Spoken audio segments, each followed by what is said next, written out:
to, you're good to go? Right. I call to order this meeting of the Pierce County Charter Review Commission on April 20th at 6 p.m.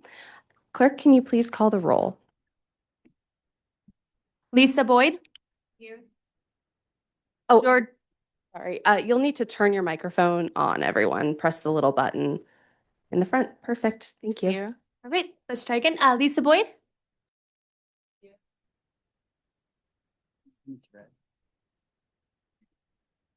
There you go.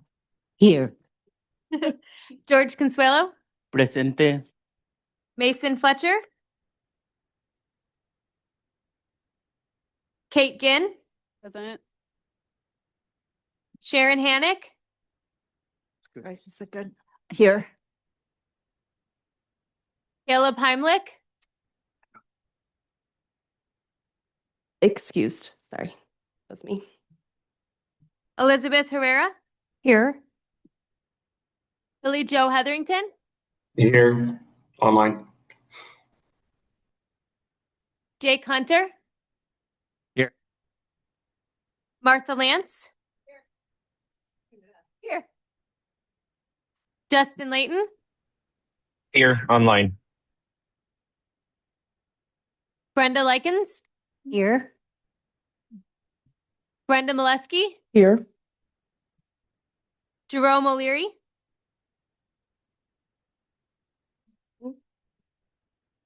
Here. Holly Rogie. Here. Lujana Rohr. Excused. Devin Rydell Kelly. Here. Troy Sarad. Here. Jen Marie Strickling. Here. Judson Willis. Present. And Mason Fletcher. No. And then last, Kelsey Behrens. Here.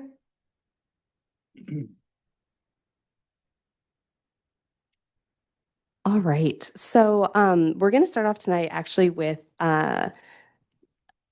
amendments to our current agenda. Is everything okay, Commissioner?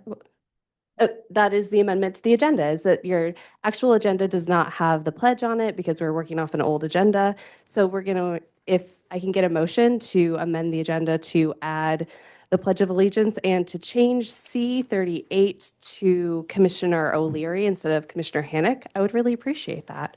I make a motion on it. All right. Motion and a second. Any discussion? Seeing none, all in favor of the amended agenda, please say aye. Aye. All opposed, please say nay. Any abstentions? Great. So that moves us on to the Pledge of Allegiance. All those who are willing and able, please stand.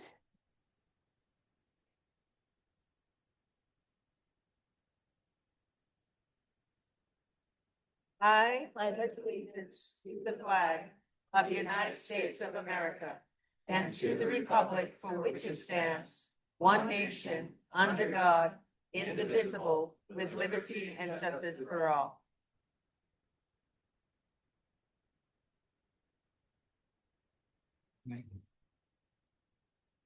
And Clerk, do you mind catching the Commissioner Fletcher's here? Thank you.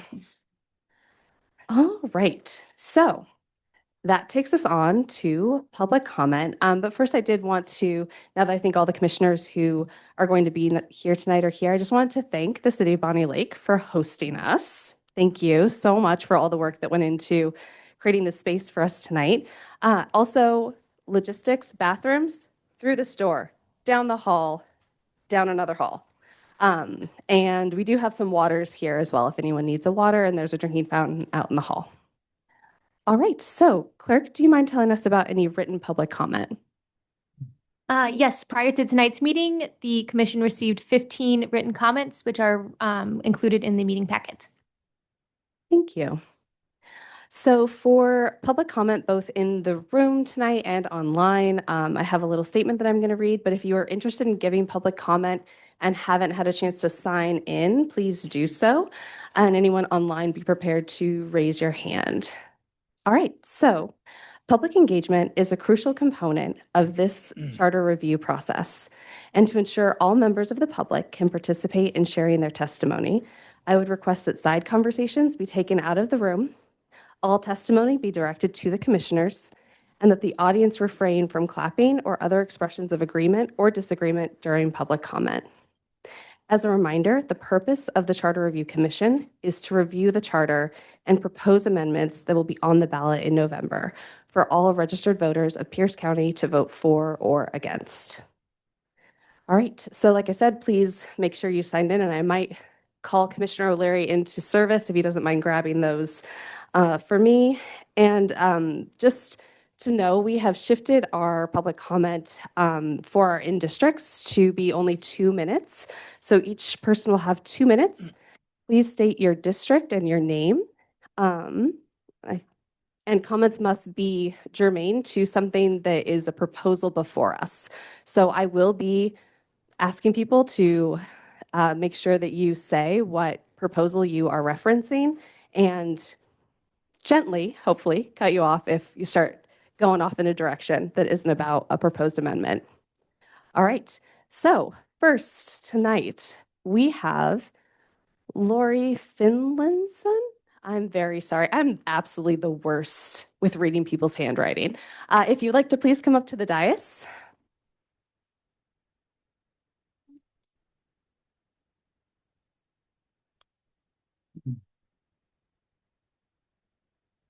We're doing the clock local, we don't have. We're doing the timer locally.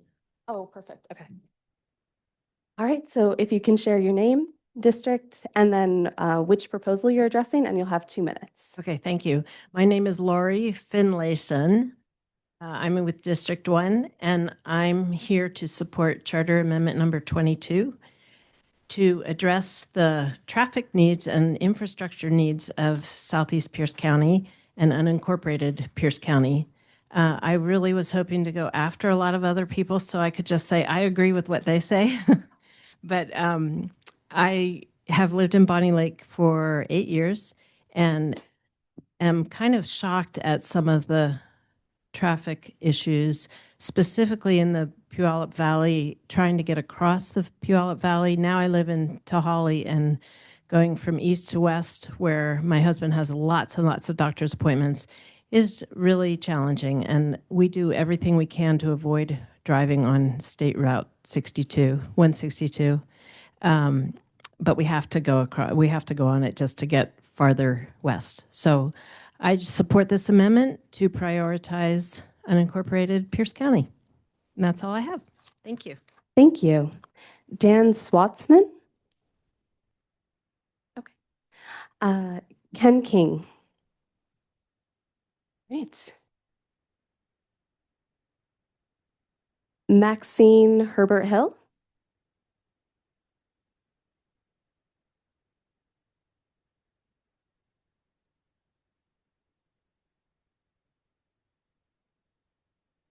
Hello, everyone. I'm Maxine Herbert Hill. I'm in District 1, and I need to speak to Amendment Proposal C22. The Planning Department has allowed a lot of development in Pierce County, unincorporated Pierce County, and they have not planned or taken action to include development of the transportation infrastructure, which this amendment addresses. They're way, way, way behind being able to respond to the demand that we actually have. We're not asking for any specific projects for this amendment. We are looking for a directive from this commission in the charter that will give the Public Works Department or the citizens the leverage that's needed to get the projects that are in the TIP into reality, and especially the projects that are already funded that they've been dragging their feet on. So this is very important for us if we're going to go ahead, if we're going to have the county go ahead with the projects that they have on the list and get them done, because it's past time. And we need very much for our health and safety. Health not only because we need to avoid crashes, but because the stress and the impatience factor that happens when you are so terribly delayed and you wind up missing appointments. Like Lori sometimes has trouble meeting the appointment time because you can't get from A to B because the county roads are so full, and or getting to a school for a child's event. There are just a myriad of things that have been indicating that these county roads are way past capacity and that the county needs more than just a list of projects. They need the leverage to force them to take them seriously as a higher Thank priority. you. My 2 minutes. Thank you Yes, very much. Thank you so much. It's hard when we don't have the thing, but we've got a wonderful chime, and I promise I will let you know as soon as we get there. Thank you. All right, Ian Armstrong. Ian Armstrong, District 7.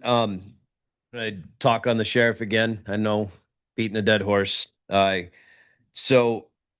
Somebody brought up last week a very valid point, and I did some just cursory research, and sure enough, there is some verbiage in the state constitution that makes it pretty clear that you must elect certain offices. And then there's the section on home rule charter that makes it very clear that you cannot violate existing law when creating your home rule. The verbiage that I found very quickly by the end of that same meeting, the legislature by general and uniform law shall provide for the election in the several counties of boards of county commissioners. Yeah, that was a little confusing. Sheriffs, county clerks, treasurers, prosecuting attorneys, and it keeps going. I mean, that's pretty clear that you must provide for the election, not that you must provide for a means of hiring, or you must provide for a means of, somebody saying, okay, you have the job now. It must be elected. And it gave a whole list of offices that must be elected.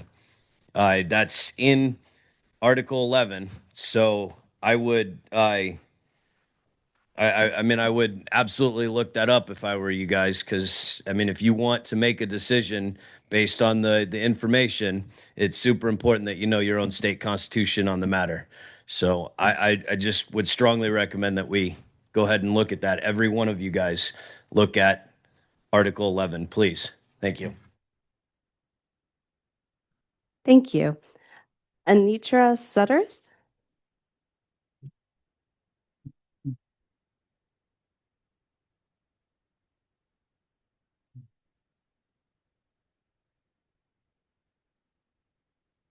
Congratulations, you did a wonderful job of pronouncing my name. That is not easy. Well done. My name is Anitra Sutters, and I'm a District 1 resident. And my comments are to the amendment C-22. While I can only speak specifically for East Pierce County, I am sure what I'm saying will apply to most everyone. The county knew 20 years ago that we would have a transportation crisis as Tahali and the permitted developments on South Hill were built out. Yet the county has done nothing to address this increasing traffic. Now we face the worst case scenario anticipated that were anticipated 20 years ago. Commissioner commented at the April 11th meeting at the TIP already states the unincorporated county roads as a priority. It is apparent that those words have no impact on the decisions that have been made for the past 20 years since the projects that have been identified and funded go uncompleted. Because of this negligence, our county must be pressed into addressing this oversight by including this amendment in the county charter. Without this compelling directive, the county is very likely to continue to slow walk any changes to the transportation system. This amendment would provide some leverage to press the county into action. Another commissioner asked, where are we going to get the money to do this project? Considering that a couple of them are already funded, you don't need to search for more funding. And another commissioner commented that suspending complete streets from the rural corridors would save us a lot of money for the most of these projects. She is exactly right. Complete Streets has no place in rural areas. We don't use crosswalks, or not crosswalks, but sidewalks. Thank you. Carol Sue Brayton.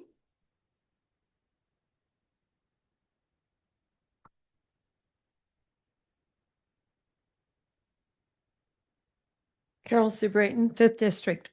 The sheriff is constitutional and you can't go against the Constitution of the United States or the Constitution of the state. That's applicable to our charter. On the public P8 Sharia law, I'm asking the Charter Review Board to adopt some of these. Number one, Sharia law should not be allowed in this county. It endangers people and different groups of people, and it becomes its own law, and it would try to override our laws within the county, and those practicing it should be expelled.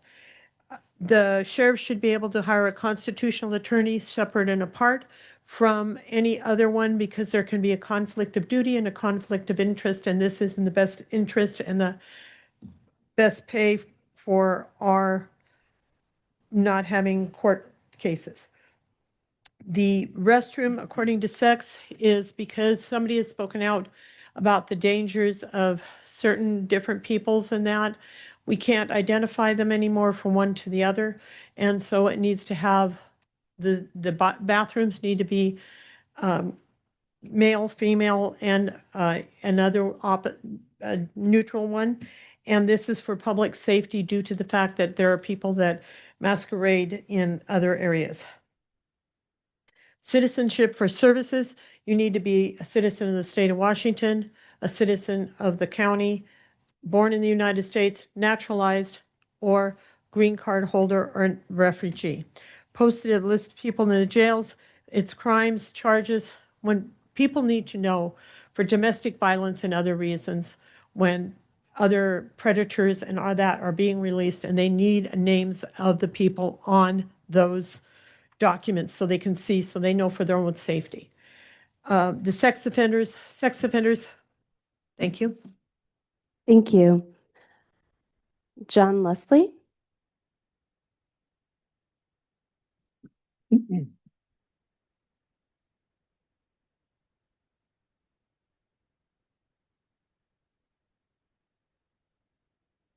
My name is John Leslie, District 5. I was going to speak in opposition to C30, and also wanted to say something in favor of C32 and C38. I'd also like to support the proposed public amendment P9. The thing is, I got 3 minutes to say what I gotta say. I got 3 minutes to say what I gotta say, and I have a hard time fitting it into 3 minutes. 2 minutes? It ain't gonna happen, okay? Shame on every one of you who voted to reduce public testimony to 2 minutes. Thank you. Sarah Edwards.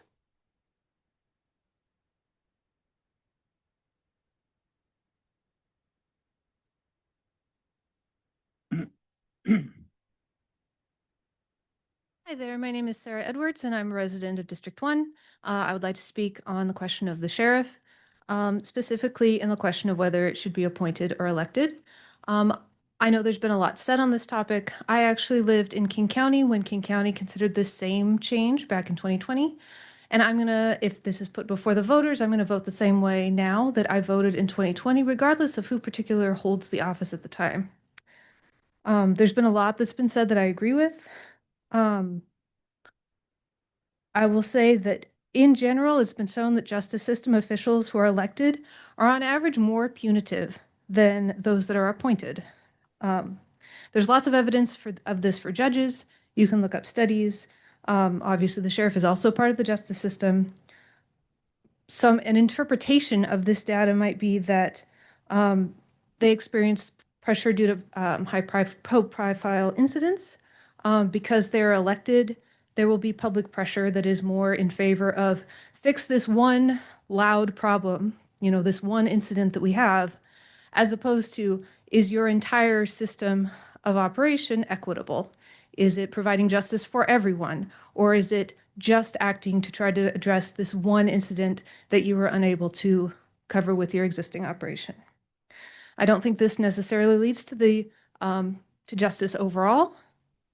I think that in general, public pressure is going to lead to elected officials to be more punitive rather than less punitive. It's not very often that you see an incident that is so egregious that people are like, oh, that judge or that sheriff or that prosecutor was too harsh, right? We don't see that. We always see the public pressure going the other way. So for that reason, I would support making our sheriff an appointed position, just as I did when I lived in King County in 2020. Thank you. Thank you. Matthew Karas.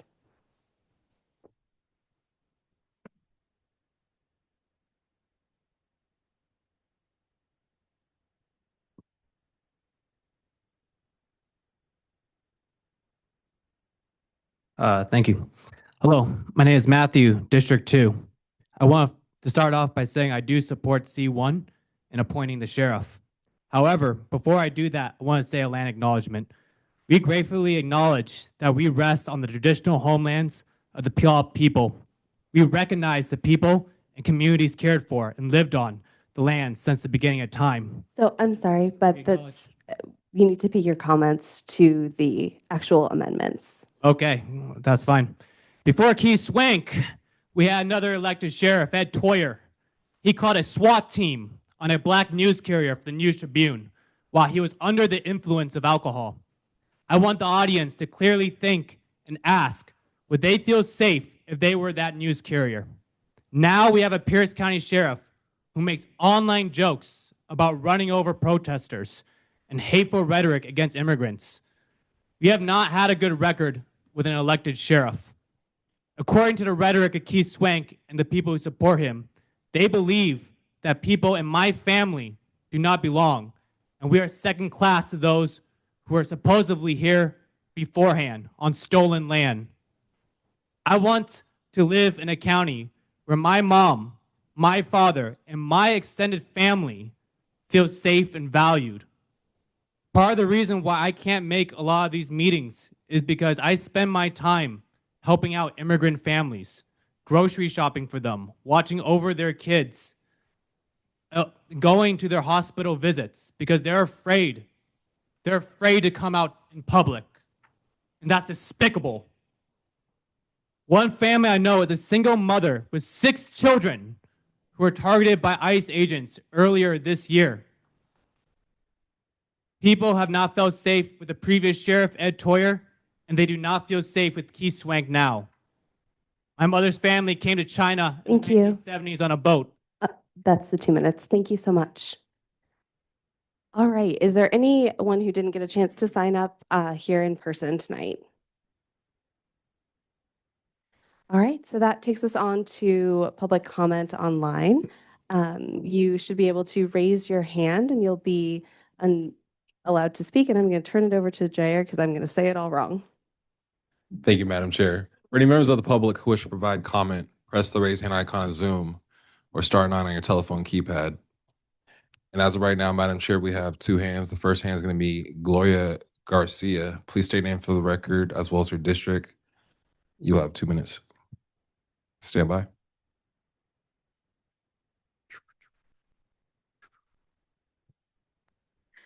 Hello, my name is Gloria Garcia, District 4. I'd like to speak on behalf of the issue with our sheriff. He's currently created a hostile working environment for 25% of our county employees, which is who he said was under his direction. And each of those people under his direction would be entitled to unlimited compensatory damages and up to $300,000 in pecuniary damages per person, per incident. And instead of correcting the problem, he's throwing more gasoline on the fire, and now he expects us to support hiring an attorney for him. I don't think so. That is not right. It's not fair. I'm very concerned about my brothers and sisters in law enforcement at the Pierce County Sheriff's Office and the correctional people. They are all my brothers and sisters. I am pro-union. And I know a hostile work environment when I see one. So please make this position appointed, apply the 7 tests of just cause before removing the sheriff. That's all I'm asking for. He could potentially bankrupt our county with all of these new cases going on. And that's just the employees. That's not even considering people that are being arrested. So I beg of you, please help those employees that are currently working under a hostile work environment. That's an EEOC term. And anybody, if they're straight, cisgender, male, white, they can still file a hostile workplace in complaint with the EEOC. Thank you. Thank you.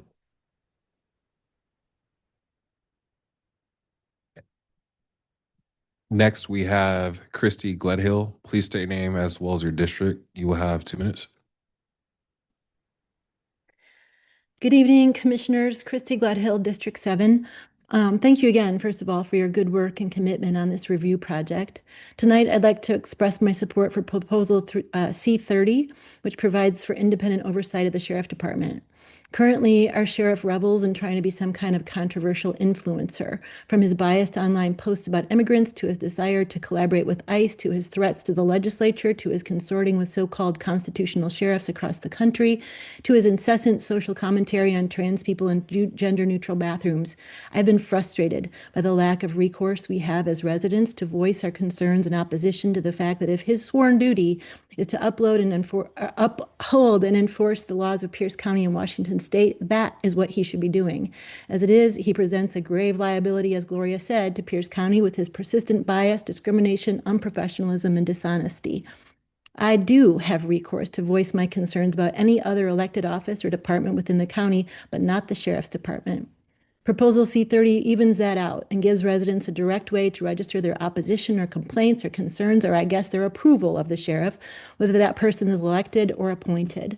The proposal makes way for a community advisory commission as well, which would go a long way in holding the sheriff department accountable and maybe even building some sorely missing goodwill between residents and the sheriff's department. The people of Pierce County are clear. We want efficacy, integrity, accountability, and transparency from our law enforcement agencies.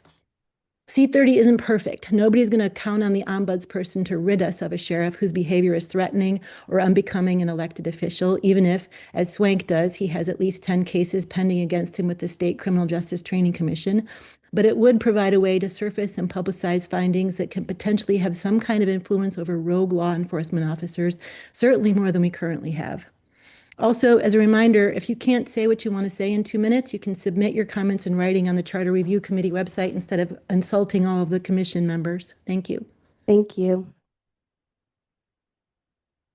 And lastly, we have Jeff Winter. Please state your name for the record. You will have 2 minutes. And district.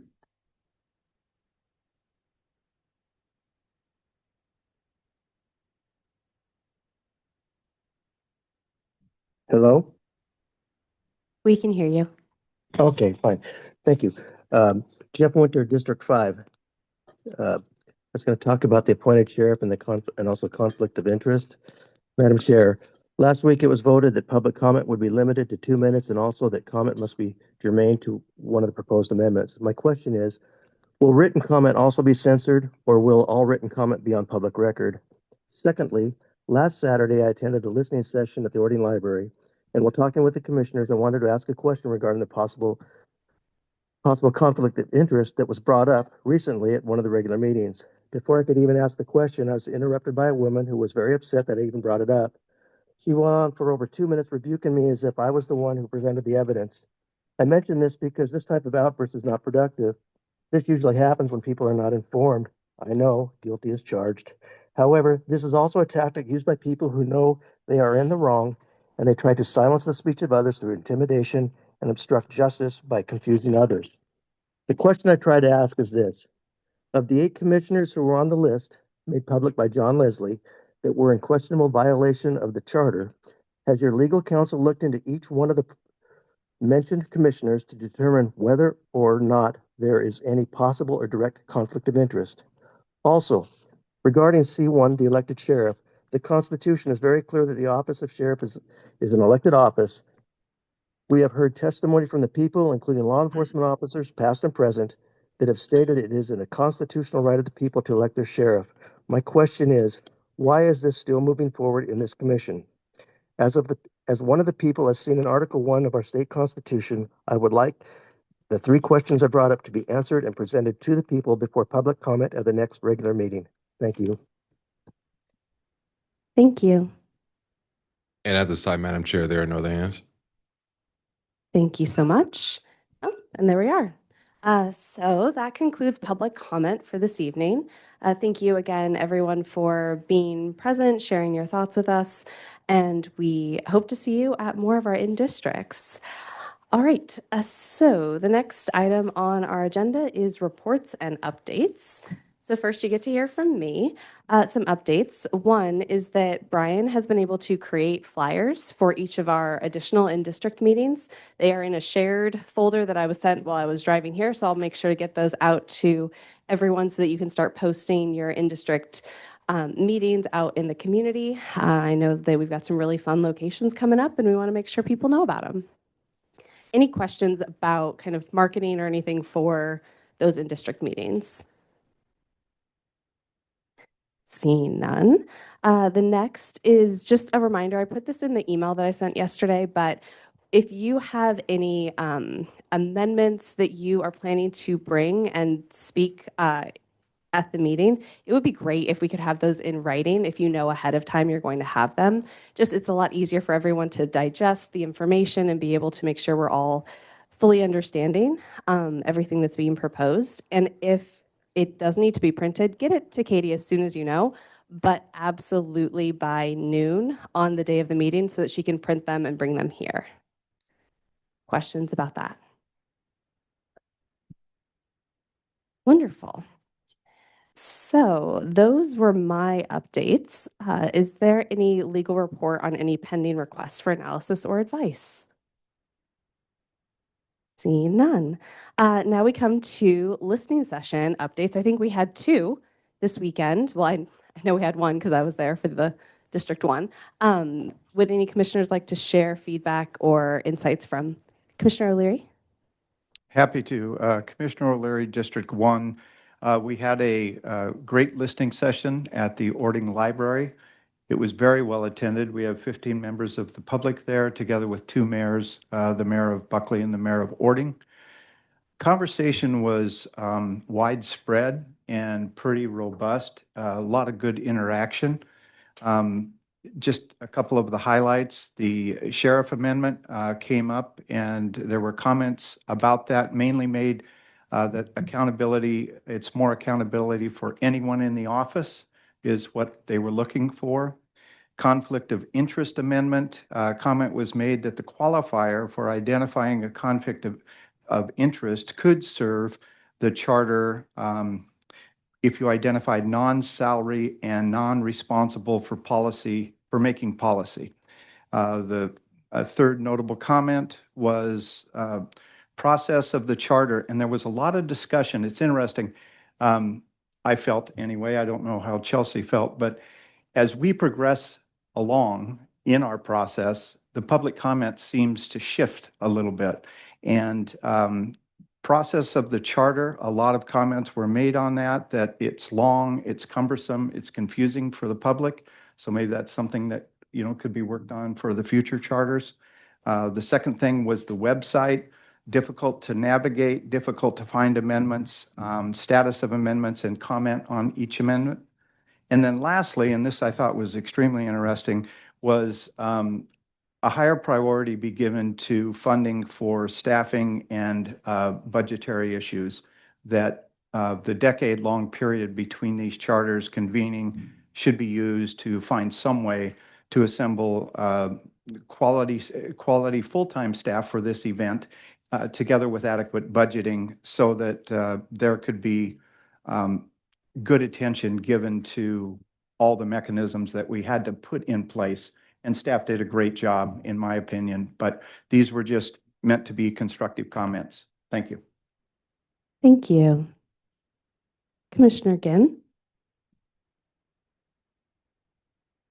Thank you, Commissioner Ginn, District 4. We had a listening session last Saturday at the University Place Library. We had 9 people attend, including Councilmember Krueger, and we discussed a range of issues. The ones I can remember were initiatives, civic engagement, including, as Commissioner O'Leary stated, how are we training the next charter review commissioners? I got really excited about a manual for future charter review commissions, appointment or elected positions, qualifications for officials, conflict of interest, and term limits. Thank you. Wonderful. All right, so that takes us on to amendment proposals. I do want to just highlight that we have kind of a hard out in here at 9 o'clock tonight. So I want to make sure that we're paying attention to the time that has been allotted for our space. So just heads up going in, because we have a lot to talk about. We have a lot to work through. And I think this is not the only venue where we're going to have some times that we need to be succinct with our process, if we can. All right, so are folks interested in a recess? We've historically done that, but we can keep moving. Keep moving is what I'm saying. All right. So first we have commissioner amendment proposals for consideration of 4-vote sponsorship. So for folks who've been following along, this was part of the agenda that was left after our adjournment at the last meeting. So we're bringing some of those back and then adding on the rest of the 4-vote sponsorships, just so that we're moving at least through an entire section all at once and not kind of bebopping around. So first up is going to be C26, Community Stewardship, carried over from last week on page 38 of your agenda. And I would love to hand it over to Commissioner Strickling to talk about it. Perfect, thank you. I actually brought a handout and I gave it to everybody that kind of explains it. It looks like this. It's got like the green box in the front. Yeah, this was born out of our District 5 listening sessions, and it seemed to be a consistent thing that was brought up during the first, especially early on in this process, right? So we had people from diverse political backgrounds speaking, and the one thing that they were very upset with was litter and like the way that we treat that. And so I thought, why not work on putting something together that could address some of these things that wouldn't actually tank our fiscal budget problem that we obviously are in this county. So I came up with this, and it authorizes the Pierce County to support community-led cleanup and beautification efforts by providing supplies and optionally creating microgrant program that ensures that those resources reach every corner of the county equitably, including rural and geographically isolated communities. It's presented tonight as a recommendation for the county council to take up and implement. So I understand like the pressure that we have to get things into the charter. I think that the council could take this and actually make this idea work. I think if we decide to rate these ideas that we give to the council, I would like this to be a top priority for the council to take up, because I think it gives people the tools to take care of the things that they want done, where they don't have to come out entirely out of pocket to do so. And there could be a lot of opportunities for partnership with groups that care about this, from both the environmental groups to people that are constantly working on cleanup and, just having safety precautions so people don't, yeah. So that's kind of it. I'm willing to take questions too, if anybody has any. Well, oh my goodness, that was so loud. I'm used to really just leaning in. So first, we'll have our legal report on the item.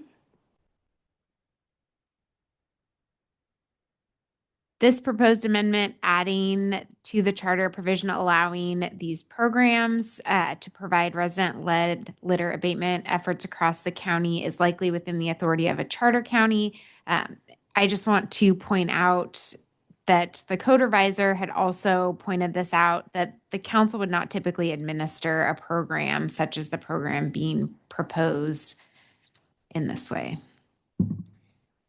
Thank you. Commissioner Strickling, did you have? Yeah, we fixed that, and it was going to be we fixed it in the writing of it, but I don't know if that version is on there. But it would be the county executive that would administer it. Like the council would have parts of it, but the carrying of it out would come from the executive's office. So. Thank you for that context. Well, that brings us on to discussion, and it's been a minute since we've had some proposals up for the 4-vote sponsorship. So just a reminder that discussion is about time for questions and very specific questions to clarify information about the proposal, not to get into any sort of substantive discussion. So I will be letting folks know if I feel like they're going off in that direction, just so that we can really make sure we're getting to all of the questions. And I see Commissioner Hannick. And I will get my mic, Commissioner Hannick, District 1. The question was about the grant funding. It appears that it allows money to be spent, but there is no monetary amount. So who is it that is responsible, and should it also be in the amendment? And you say the executive can administer it, but then administer it just solely, or, is there, like if there's grant money, is that a council member voting on the grant money? And I'm just curious how it will actually be implemented. Yeah, that's a great question, actually. I think what in my mind, I was thinking of a micro grant being anywhere from like $300 to like $2,000, just for getting rid of the garbage, making sure that the people that are in these communities aren't being forced to burden the cost of that. So in my mind, micro grants are available, or we could partner with different organizations that maybe want to help provide that expense. So like what do you call it? A public-private partnership type of a deal. So that it doesn't have to be fully funded by the county, but it could be promoted through the county, and it could be funded through different organizations that are interested in doing this kind of work. And I think there is a very long list. Actually, one of our people, she's here today, who emailed me an extremely long list of people that do this kind of work, and she's very excited about it. It's actually her idea. So I'm just trying to make it work. It'd be Carla, actually. So she's sitting right behind you, Sharon. Commissioner Layton. Yes, thank you. I think I just have a clarifying question. I'll raise my hand for another question to wait in line. But did I hear that there is already a proposed amendment to what I am seeing on the packet online? And if maybe Commissioner Strickland, you could outline what's the difference other than just it's under the executive branch. Is that the only difference? It's in a different section of the charter. Instead of section 2, it's under 3. Yeah, it's not. It didn't move sections. It was. I don't exactly. I think there was I don't know why this one's not in there and not the one that we did with the code revisal. Vice Chair Lentz has some context, I think. Is a very good question, and I have to apologize. I think an older. Oops. Oh no, you just need to move it closer. Red means on. Can you move it? Move it. Yeah. Push it in. There you go. It's just like my dishwasher. Red means done. I don't know, but anyway, I do need to apologize. It looks like an earlier version that the track changes weren't accepted. I think what happened was the Word version that got changed to a PDF for the agenda publication shows the tracking of the changes, but Commissioner Strickling is right. When she went through the code reviser process, the question was who's going to administer this program. Her intention was executive, and where would it live, because it would be an executive administered program, although the council by ordinance would, of course, design it, would be placed in Article 2. So you can kind of tell that by looking at the track changes version that's in the packet, but it's not super clear. So I have to apologize for that. I don't know how that happened. All good. So what I'm hearing is that there's not an amendment because that was the intended version that was put forward. We can also push this off to next week if we want to have everyone be able to actually look at the amendment as it was intended. I would need a motion for that, though. Commissioner Molesky, did you have a motion? Yes. Okay. Yeah, I would like to make the motion in regards to that so we can have more clarity of that, and then it'll help us to be able to respond. So there's a motion on the table to move C26 to next week so that we can see the intended proposal. Seconded. First and second. All right, any discussion about that motion?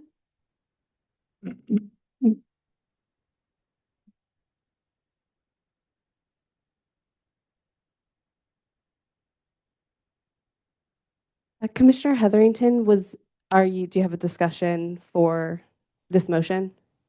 I couldn't get it under the radar, but I just, when we bring it back next week, I could talk to Commissioner Strickland about this, but I would like to see some language in this proposal to not have any job displacements within the county. These programs are great, but making sure that we're not displacing any jobs while standing something up.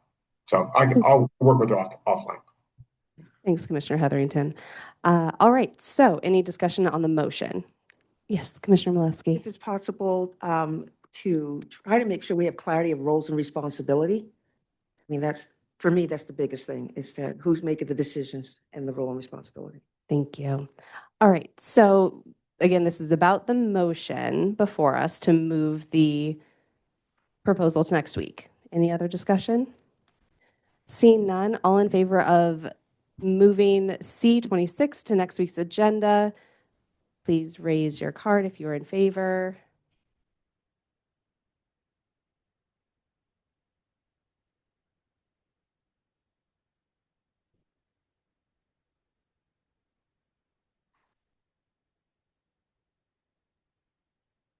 We have 17. All opposed, please raise your card.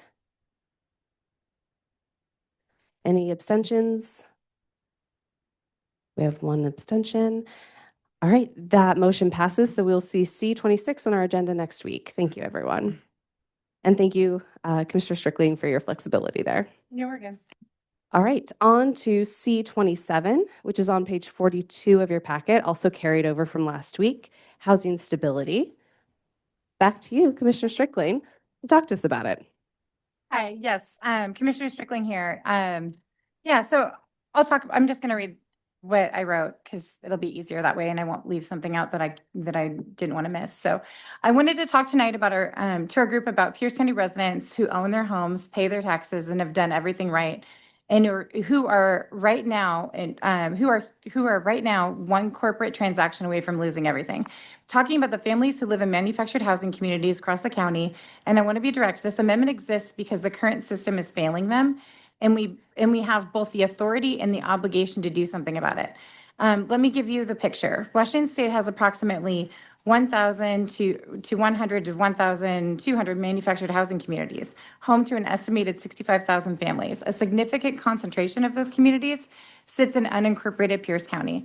These are seniors on fixed incomes, veterans, union workers, multi-generational households, people who bought a home, planted roots, and built a life.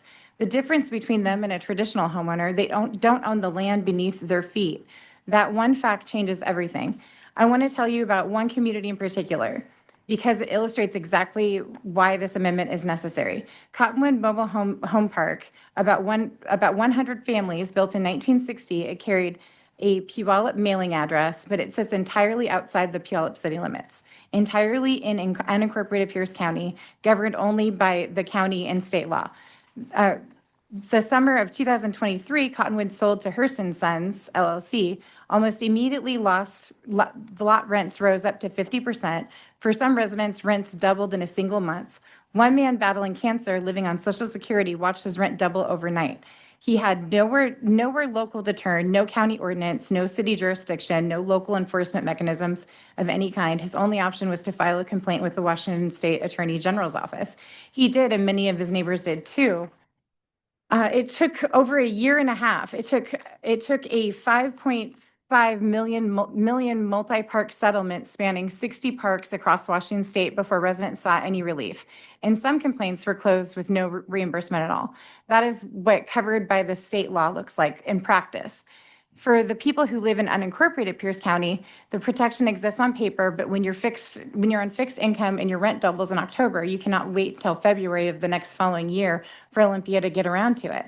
So now I expect someone else. So I mean, I think that there's going to be some discussion on this, on whether or not this belongs in the charter. I anticipate that being a thing. I would argue that it does, because there's a population that is not being served, and they don't have recourse locally. And I think that there's not a lot here that's asking for too much. It's just to make sure that we can take care of our people and make sure that they're not being displaced. So that's what my amendment's about. And I also have a sheet of paper that I handed around that you guys can look at that explains it better.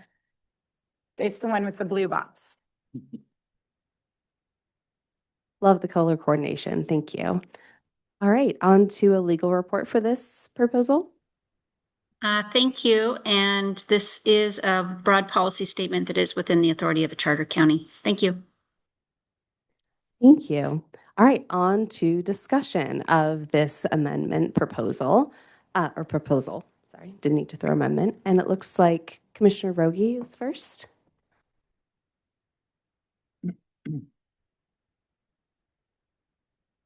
Thank you, Madam Chair. Commissioner Rogie, District 3. I have a question. It might go to legal. According to RCW 59.20.320, or let me see here. Wait a minute. It says that you cannot, it says no county, city, town, or municipality may enact anything relating to what is covered in this law in the same manner. So I think legal should maybe check into that. It's 59.20.320.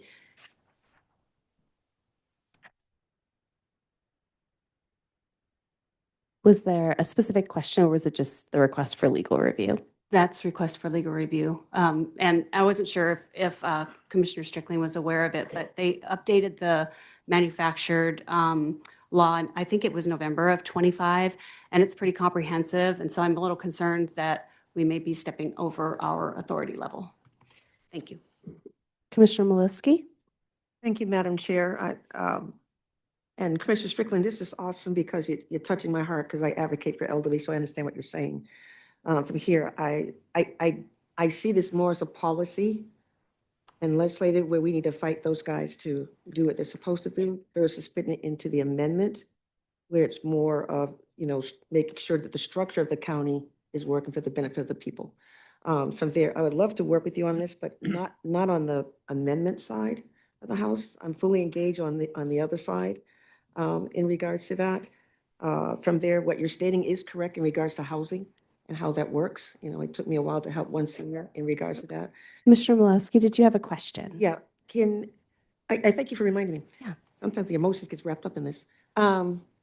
But can do me a favor, all right, and dig deeper in it and see, how does it really fit with the amendment more than policy for that? That would be my question, is just dig a little deeper on that. Commissioner O'Leary? Thank you. Commissioner O'Leary, District 1.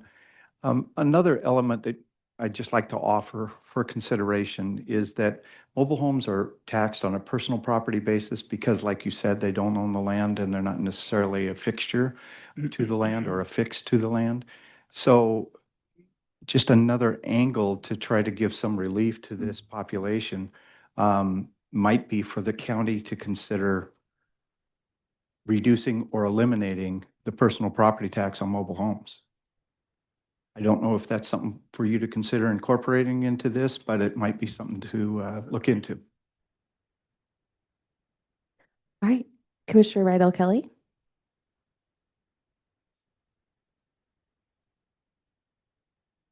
No.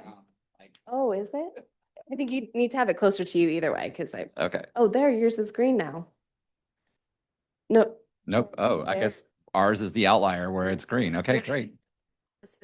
Hey, it's opposite day. Well, so excuse me for that. I just want to say, Commissioner Strickland, I really like this. I think it's great. I'm hearing from the deputy prosecutors that it would fit in the charter. And I guess my question is, as someone who works in housing justice more broadly, I'm interested in, could this be extended to folks that live in apartment buildings that are facing similar situations? And would it be possible to consider, especially around the parts with like right of refusal and the ability for them to be able to buy the property, if you'd be interested or open to amendments like that in the future discussion around this? Thank you. Do it. If you have anything. Sure. Yeah. Commissioner Strickland. I'm open to all of these suggestions. I feel like this is the first round, and I think that policy is best when lots of people bring their ideas and thoughts to it. So thank you. Wonderful. Commissioner Layton. Thank you. I think that my questions are, I don't think that this lives in Article 2. Once again, I think that it's very broad, and I think that it's going to touch multiple areas of the county when we talk about registering property. That's obviously going to be with the assessor treasurer, for example. But also, there's a lot in here that is going to be regulated. And so the regulatory part of it is probably going to be under the executive branch. So food for thought there. And then my real question is on, I guess, part C, 1C, where you create yes, 1C. Sorry, there's a lot here. Establish a fund program to assist residents with relocation costs and displacement mitigation in the event of park closure and redevelopment, supplementing available state resources. Where do you see the funds for that coming from? There's nothing in here that is assessing anybody to collect revenue. So when we create a fund program, where are you envisioning that money to come from? Yeah, you can go ahead. That's a great question. And I feel like I need to figure out maybe where I'm still kind of looking, because for some reason, I don't have my own version of the copy in front of me. So other than the thing I made that I handed to you guys. But yeah, so I will, since this is the first reading, I will answer that question in the future. How does that sound? Thank you. Commissioner Consuelo, I saw you edging towards the card. Oh, I was just gonna. Just moving it around. Okay, cool. All right. Any additional questions? Commissioner O'Leary. Just quickly, one more thing, Jen, for you to think about is you might want to look into property rights because I think we're crossing lines a little bit and just want to make sure that you're achieving what you want to achieve. Commissioner Boyd.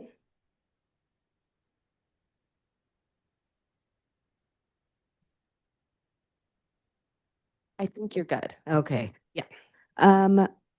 My question has to do about the enforcement. I mean, the staff capacity for this and the systems for registering, monitoring, enforcement, the cost of those things, as well as the manpower, and what department would it be enforcing it? I think you said you changed to the executive. That was for a different amendment. That was for the. Oh, I'm sorry. Okay. Yeah. And so just creating the expectations without the infrastructure. And so wondering about, is it right now, unfunded mandate and for staffing, and what would that look like? It's like, those are the things required. We're going to have an expansion of government operations, and how is that going to play out in your thinking? Yeah, I would actually would be looking at probably more of the assessor treasurers as far as some of the enforcement. But I also think that this is the things that are missing. So it's foundational in the sense, and that it's targeting people, a specific population that is not covered under any type of city governance, right? So these are people that have no path at all to solve their own problems and without going straight to the AG. So I think that some of those things, the details could be worked out in council, and I think that they could be worked out in, with the different departments. And I think that these are great questions, and they're ones I didn't anticipate. So I'm gonna go back and think about them and figure out if this needs to be, tweaked. And I think that's all I have to say. Cool. Thank you. Commissioner Willis? Excuse me, Commissioner Willis, District 3. I can definitely appreciate this amendment, being a housing developer and builder here in Pierce County for many years. I definitely see the weakness in the bridge of the gap of what this proposal would do. I guess my only question, and I ran into this, and maybe this is for legal, is does this kind of go back to what Commissioner Rogi said? Under RCW 59.20, does it kind of invite a kilo style eminent domain against property owner rights? Because I did run up against this kind of a thing where land is extremely difficult to acquire and it's very expensive. So if they came in and just kind of bought this for a very good price and was enough to have somebody move, your proposal addresses that, but I just wonder if it addresses lawfully, legally, what protections they have. Does it force kind of an eminent domain? So that would be my question.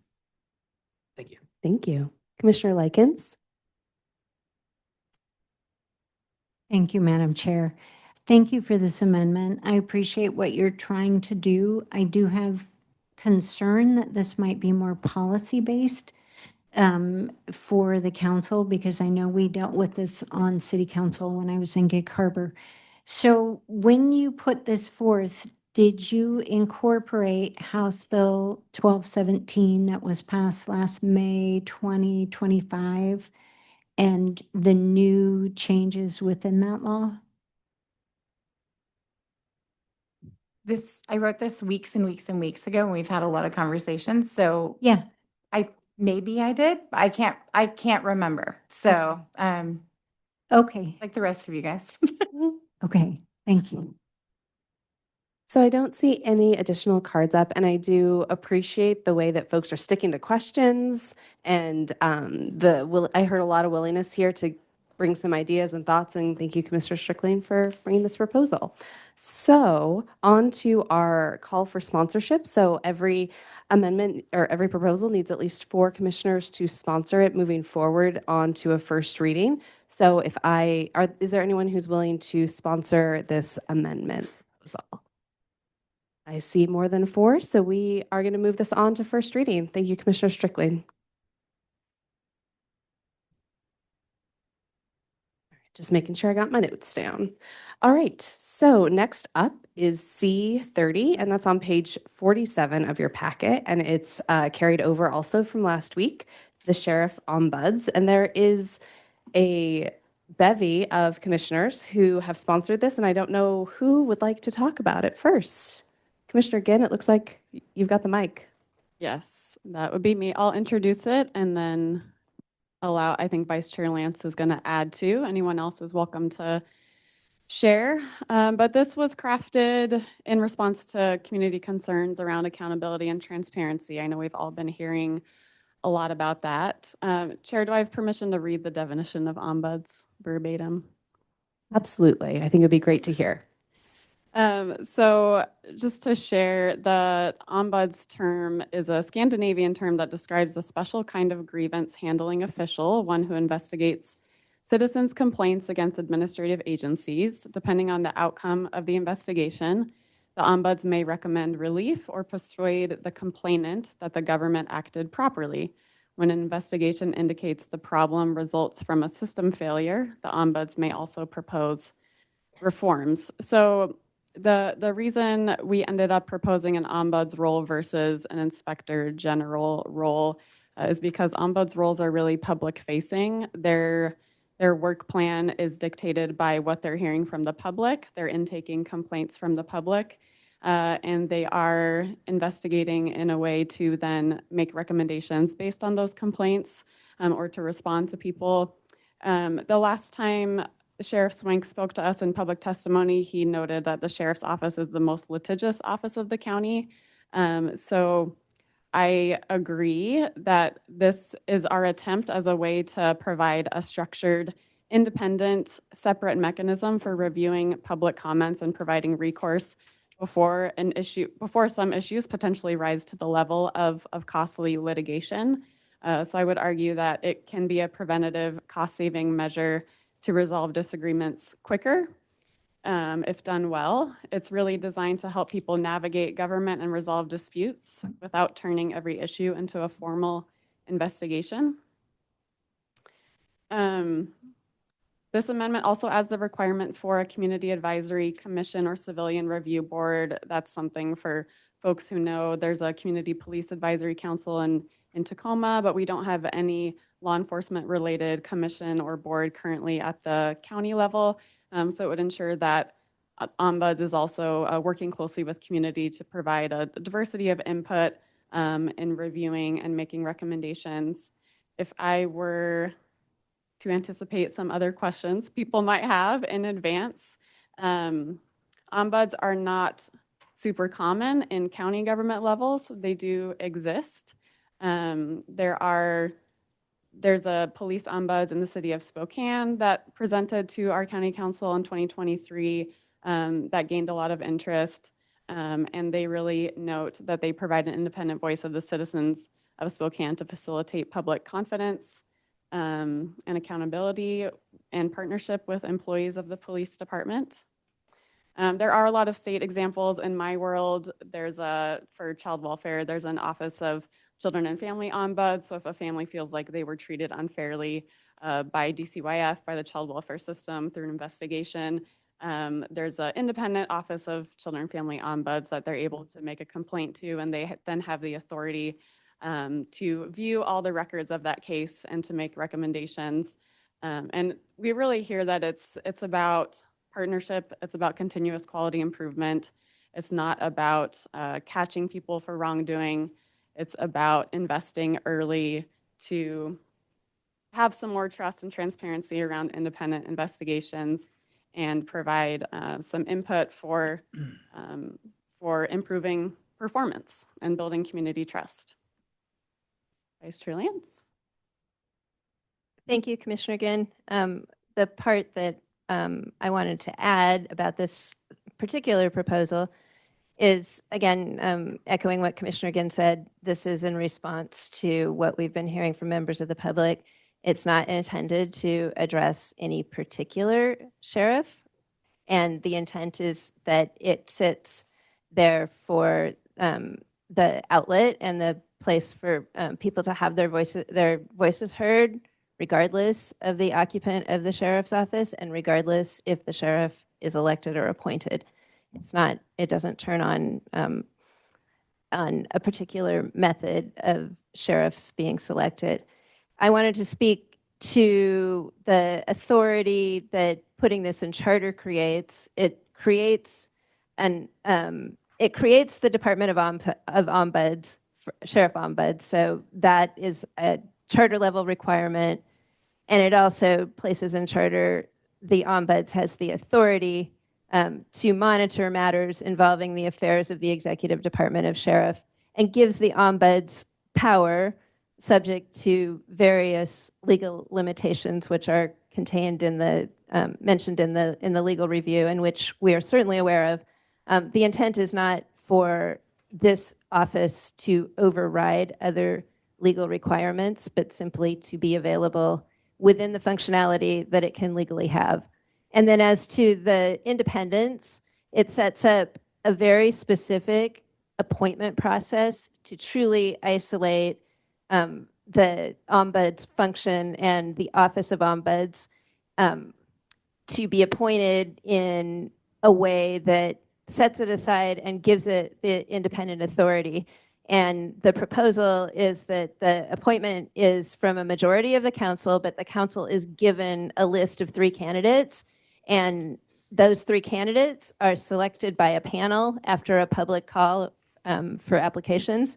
It sets out who the panel is, consisting of a member appointed by the executive, a member appointed by the council, a member appointed by the judiciary, a member appointed by the Pierce County Bar Association. It doesn't need to be a lawyer. They select a member of the public with experience in civil rights or the criminal justice system, a member from the largest bargaining unit within the Department of the Sheriff.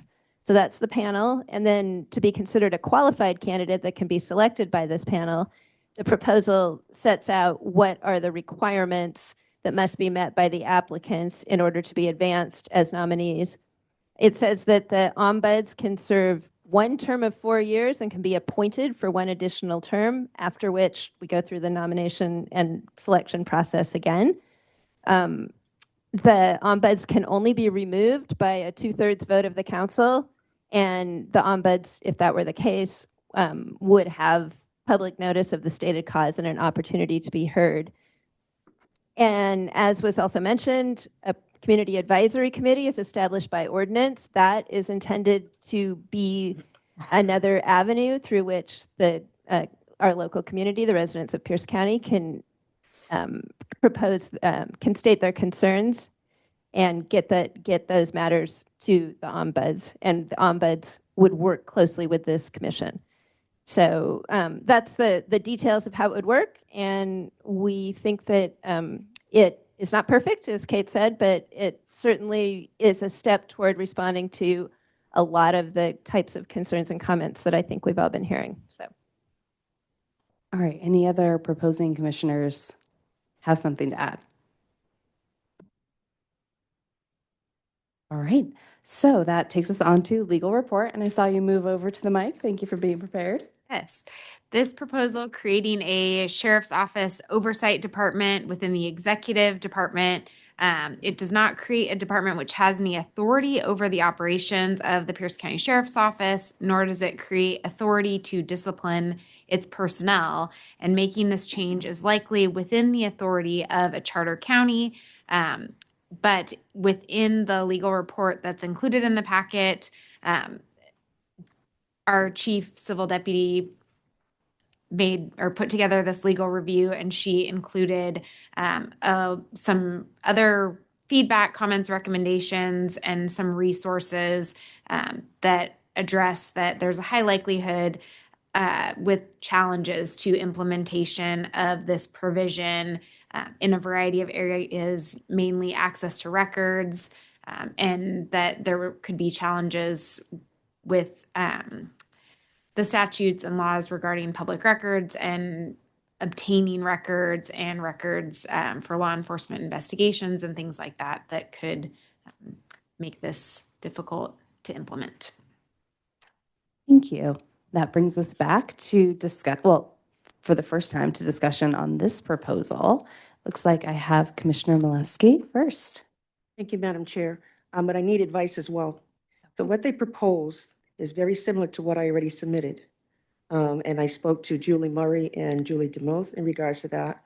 And they're also creating something similar to this based on our meeting, which is to create an advisory panel of equivalency of this, almost the same infrastructure on that, to include community involvement. So my question is, would this be a duplication? Should we be working together? I want to make sure we use this time wisely in regards to that. Thank you. So the question to the sponsoring commissioners, is it a duplication? And we, as a reminder, we can always, if proposals do move on, think about combining or anything like that if all the commissioners are open to that. So I guess I can answer that. I have not seen that proposal, Commissioner Molesky. I know you've sent a lot of things in. I don't recall seeing that, and if I've overlooked it, I apologize. And if we don't have it, I think we need to get it. But I can't speak for all of my fellow co-sponsors, but we're happy to consider something similar and roll it together as appropriate. Thank you so much. Haven't seen it. I appreciate that. That was submitted last Monday when we had that problem with the computer on the website. So Okay, so maybe I didn't get that. yeah, yeah. And that was right after the meeting I had with Julie Murray and Julie DeMoth. Okay, so what I'm hearing is that maybe there is some collaboration that might happen should things move along in our process. Commissioner O'Leary? Yes, thank you. Commissioner O'Leary, District 1. Just a couple of questions. What would be have you guys looked into any budgetary estimates of what this new department would cost? And secondly, what does this ombudsman have authority over elected and appointed positions, or just one or the other? Thank you.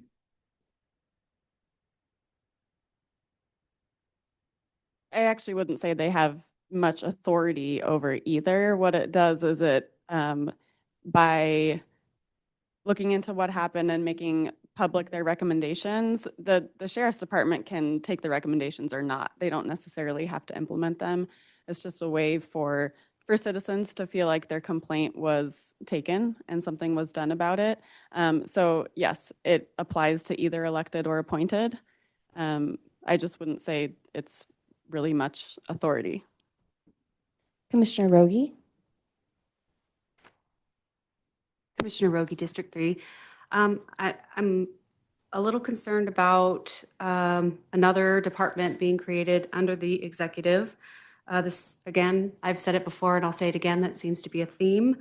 And I was wondering why, if we are going to consider an ombudsman, why we wouldn't consider overall elected officials, because ultimately we want all of our elected officials to be held accountable to the public. And if there's a mechanism that we do implement, I don't want to pick on one particular elected official. I don't want to be the one talking every time, but my actually initial proposal was for an ombuds for everything. What I learned with digging into it more was that the majority of complaints currently come in relation to law enforcement, and it does require a pretty specific set of skills. And then just being mindful about budgetary constraints, about where to focus efforts. And then I would say, I also looked into what the county can currently do around investigations, and there's a lot the council can do. I don't think necessarily they have time to do it, but they do have some authority around subpoenas and making investigations, and even hiring consultants to investigate complaints that come up if needed. So there's a couple other, along with the performance audit committee, a couple other things happening. But this was just around focusing resources, and I'd be happy to have anyone else add to. Commissioner Fletcher? Well, all right. Yeah, I've got you, Commissioner Layton. Well, I was going to address the question since I'm one of the proponents. I'm so sorry. But that's okay. Yes. It's okay. You know, Commissioner Ginn did a fabulous job, probably more eloquent than I would ever be. So we'll leave it at that. My apologies there. Commissioner Fletcher. Oh, opposite, sorry. Thank you, Madam Chair. Commissioner Fletcher, District 5. One question, Section 3, subsection E. I just, for lack of understanding, I just don't know what largest bargaining unit within the Department of Sheriff means. Is that like the deputies, or I'm just don't know what that means? No, you're good with the red. It's only 2 mics that have to go from green to red. We're not used to these fancy mics, everyone. So please bear with us as we figure it out. Just to answer the question, it's just whichever comprises the largest bargaining unit at the time that the nominations are to be made. So could be deputies, could be, chiefs, could be corrections officers. I don't know who it is at this moment. All right, Commissioner Rydell, Commissioner Hannick, I'm so sorry. Commissioner Hannick, First District. One of the things, that concerns me was the auditor does audits, but if the department doesn't want to enforce it, then they have no hammer, so to speak, to get things done. And you mentioned that it doesn't authorize people to enforce, so we are creating another level of a bureaucracy just to handle complaints for the sake of handling complaints without any meat or a hammer to do anything. And then there was the legal that came back with what information are they authorized to have. And so I just, would like to see it tightened up a bit on those kinds, and potentially unincorporated Pierce County having more of a role, like maybe 2 out of the 3 are unincorporated, because I'd hate to see a bunch of Tacoma City, people be making, answering the complaints for an unincorporated Pierce County. Yeah, was there a question? The Commissioner? question was, I do wonder, those I don't see in the bill, what do you plan to do to answer those the authority So- part? That I am concerned about making the bureaucracy to not have authority. So as a reminder, this time is about answering questions that clarify components of the amendment. We will, if it moves on, have substantive discussion where all thoughts, questions, potential amendments are welcome. But right now, we're just trying to make sure everyone's on the same page about what is in the amendment. So Commissioner Rydell, unless Commissioner Likens is one of the proposers. Just to reply to the question, just really quickly, and other commissioners, please feel free to add, in that the whole intent in this is to make any these complaints a public-facing process, that that the public can see where the process is. Yes, it is correct that they don't have to follow it, but it will be out for the public to see. What it creates is a transparency in the process, and that's in the definition that Commissioner Ginn so eloquently described, I believe, at the beginning. Thanks. All right, Commissioner Rydell Kelly. Yes, thank you. Sorry, Commissioner Layton, you had. Okay. I'm facing the wrong way. I need to really focus on you.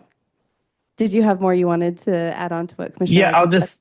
I'll just my comment is I'm hearing a lot of like incorporated versus, well, actually, to be honest with you, I'm hearing a lot of city of Tacoma versus everybody else. And I would just like to point out that the sheriff is in charge of more than just unincorporated sheriffing. They are in charge of the correction facilities and the prison, that we, not just the city of Tacoma, but many other jurisdictions, Puyallup and all them, use the people contract with the sheriff's department to utilize them. And we pay taxes that go towards the criminal justice system as well. So I just want to point that out, but I do hear that, and maybe there's an opportunity here to ensure residency in this folks here. And then to address some of the concerns that I've been hearing that was brought up during a very detailed legal analysis. I haven't seen such a legal analysis so detailed yet in this time. So, but I would offer that we'll challenge the deputy prosecuting attorney in saying what they see as considering as a problem and say, how do we resolve that problem with getting records and whatnot? So be working with them. You don't ask an attorney, can I do this? You ask an attorney, how can I do this? So we'll be asking them how we can do that. And I guess I just wanted to add, because I think the question about the legal concerns hadn't been answered. And we were well aware, as has been stated in a bunch of different ways, as to the limitations that this office would have. It doesn't have specific authority. It can't hire and it can't fire people. It can't, it can't do those things. And even within the limitations proposed or stated, it doesn't say that it can't occur. What it says is be mindful that these are things that are going to come up as this office does its work. And we were aware of that. We accept that. And the notion remains true that the point of this is to offer a place where complaints, concerns, comments, accolades can be registered. And what this office does have to do is to call them out, make a report, make a recommendation if that's appropriate, and people can see that their complaints and that their concerns are being heard and being acknowledged. So I did want to just address the legal report, because it is true that this is the most detailed one that we've had, and that happened when the Chief Deputy Prosecutor, Michelle Luna, was filling in. So she went above and beyond to give us a way to look at this. And it's good, because now we were mindful of that, and just don't want folks to think that we aren't aware. But they are certainly things that can be dealt with and would be dealt with as this functionality it gets set up. All right. So especially since we have so many commissioners who have sponsored this, maybe if we could say one can kind of go forward for each question unless there's something substantive to add, just so that we can keep moving along. All right, Commissioner Rydell Kelly, it's finally your turn. Thank you. Commissioner Rydell Kelly, District 4. So I do have a question, although in light of what Commissioner Layton said a moment ago, I want to highlight also that the Sheriff's Office is responsible for evictions throughout the county, which is a very significant scope of work. And that's just an insight. I love the idea of an ombuds office. I love the original version of this. That was in discussion among people. And my question, and I think that a couple of commissioners brought up earlier, why doesn't this apply more broadly, is would the originators of this be open to an amendment that allows it to cover all elected officials with a deputy ombuds for the purpose of dealing with the sheriff's office? You're welcome to propose. All right, I may do that then. Thank you. All right, Commissioner Willis.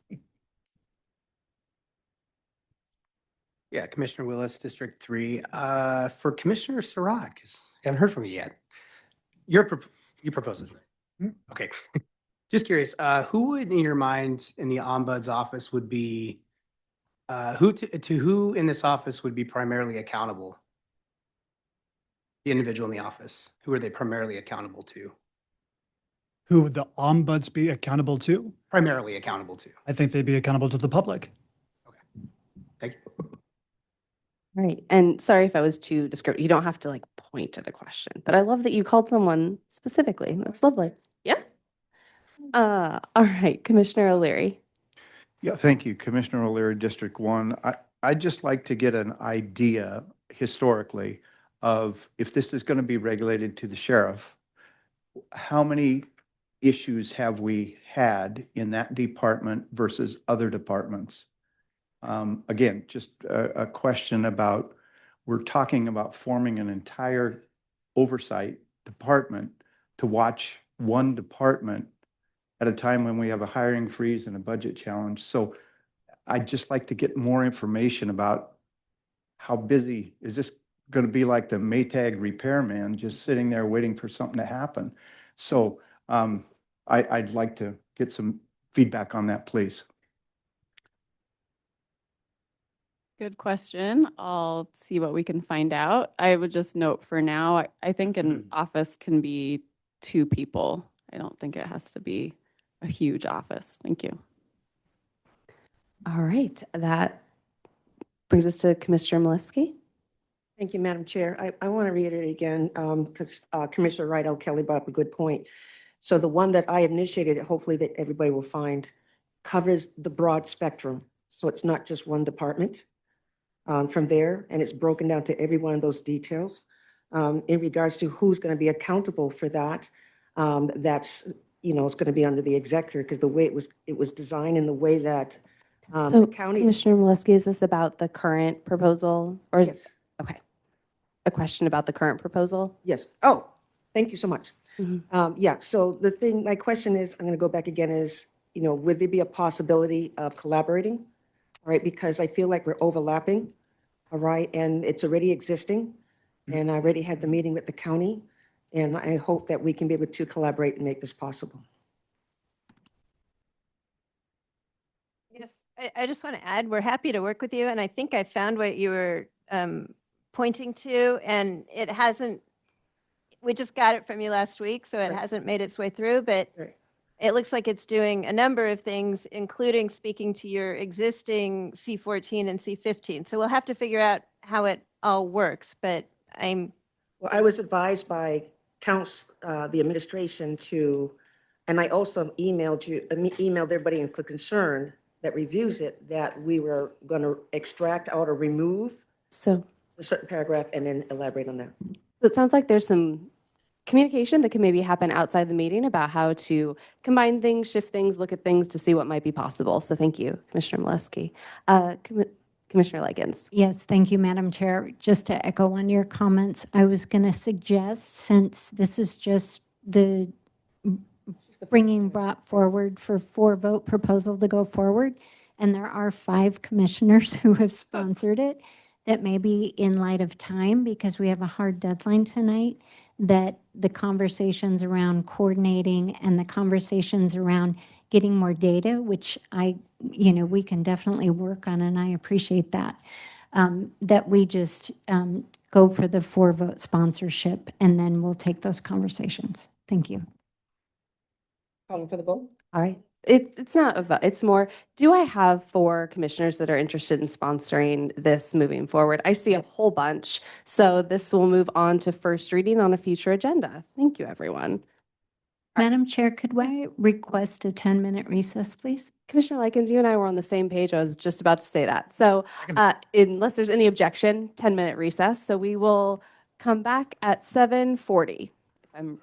7:40. And please turn off your mics just so that people online aren't hearing all the chatter.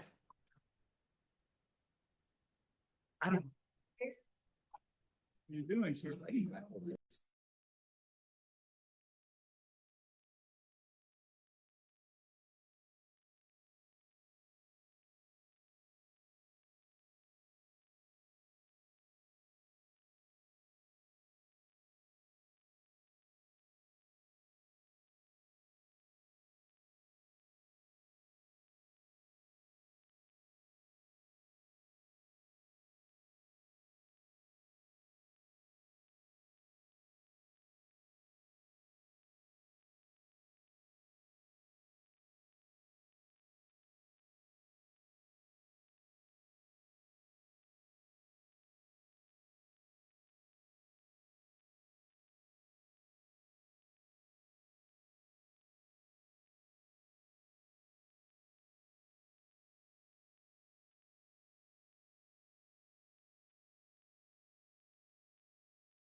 I am muted. And the room is unmuted, so let's bring everyone back. If just like this, there'll be a lot more staffing required. Okay. All right. Please continue to get food. I don't think Commissioner O'Leary or I want to take any of it home. So, well, he'll take the cookies, he said. Fair. All right. I think we are all at least back in the room. So on to C30, Executive Pro Tem. I think our final one carried over from last week. It's on page 51 of your agenda. And I will hand it over to Commissioner Rogie to introduce. C31. Thank you, C31. Thank you, Madam Chair, Commissioner Rogie, District 3. And I would like to introduce a very simple solution to a potential gap in coverage with regards to the vacancy. And that is changing the word from may to shall for the council to vote for an executive pro tem in, I don't know how you say that word, but I'm just going to say pro tem. In case of the executive's extended absence, the executive does have the ability to assign and delegate their responsibility for vacations and short absences. But in the case of a long absence, or if something were to happen, then with the council being able to have the language in the charter say shall, every year we are covered for an executive pro tem, and then the vacancy provision clearly states how we would go about filling a vacancy, and then it would go to the voters at the next general election for the voters to have a voice once again. And so that is my proposal. Thank you. Can we get a legal report on this item, please? Yes, this proposal is likely within the authority of a charter county. Wonderful. So on to discussion. It looks like we have Commissioner Boyd up first. I think I put it up before, but I'll go with it. Are we just questions right now? Correct. Okay, Just that's what questions. Okay. So is there any chance that the council not reach a majority agreement? And what would happen with that?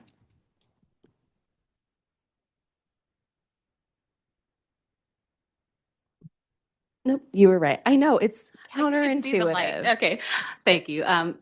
I believe we have odd numbered of council members for that reason, so that there isn't a tie for a pro tem. Ah. They Okay. get to vote for themselves, apparently, if you wanted to.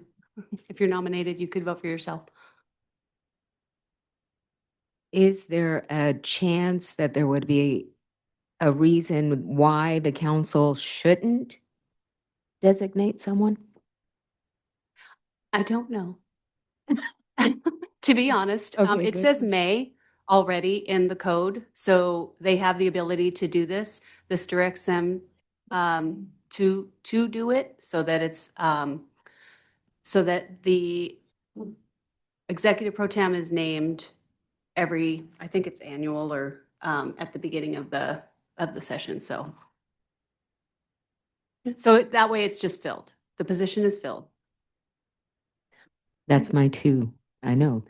Commissioner Likens. Thank you, Madam Chair. So my question is somewhat similar. It's a little bit two-part. My first question is, the proposal goes from may to shall. Has there ever been, to your knowledge, a time where the council did not appoint a mayor pro tempore? An executive Yes. pro tem, where Has that ever occurred where the council did not appoint an executive pro tem. In the case of a vacancy? On an annual basis, has the council always appointed an executive pro I will tempore? have to look into that. Thank you. It's going from may to shall, Mhm. and so that I was assuming that it wasn't happening, and that's why it was changing to shall. The reason why I changed it to shall Uh-huh. is relating to a proposal that was given earlier by another commission that instead creates a whole nother, creates a, by charter, another position under the deputy executive, or it's a deputy executive position under the executive. that would Correct. Fill this role. And that leads to the second part of my question. And the second part of my question is, how is this different as far as being a priority to go to the voters? How is this different than a no vote on that amendment? So if you don't agree with that amendment, how is this different? Well, when I am proposing an alternative, so, and that's why I'm proposing it. And what So, problem? Commissioner does this Likens. solve? Sorry. No, that's okay. Yeah. So thank you. Commissioner Sarad. Thank you, Madam Chair. Just a clarification question. Oh, mind you, Commissioner Surratt, District 5.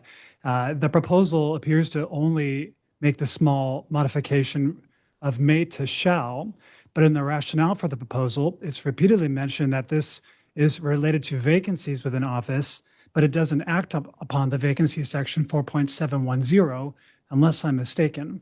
So is there anything else to this proposal related to vacancies 4.70? Or is this just concerning acting authority related to the executive pro tempore role? This is concerning acting authority, but the justification for keeping it, for making it shall, and then not changing the vacancy, that was my reasoning for putting it in the proposal. That there already is a vacancy process in place, so we don't need to change the charter to modify the vacancy process. And by changing this to shall, we've identified, we have filled the gap that was potentially there with may versus shall. Commissioner Layton. See, I saw you, got to you right away, doing my Okay. best.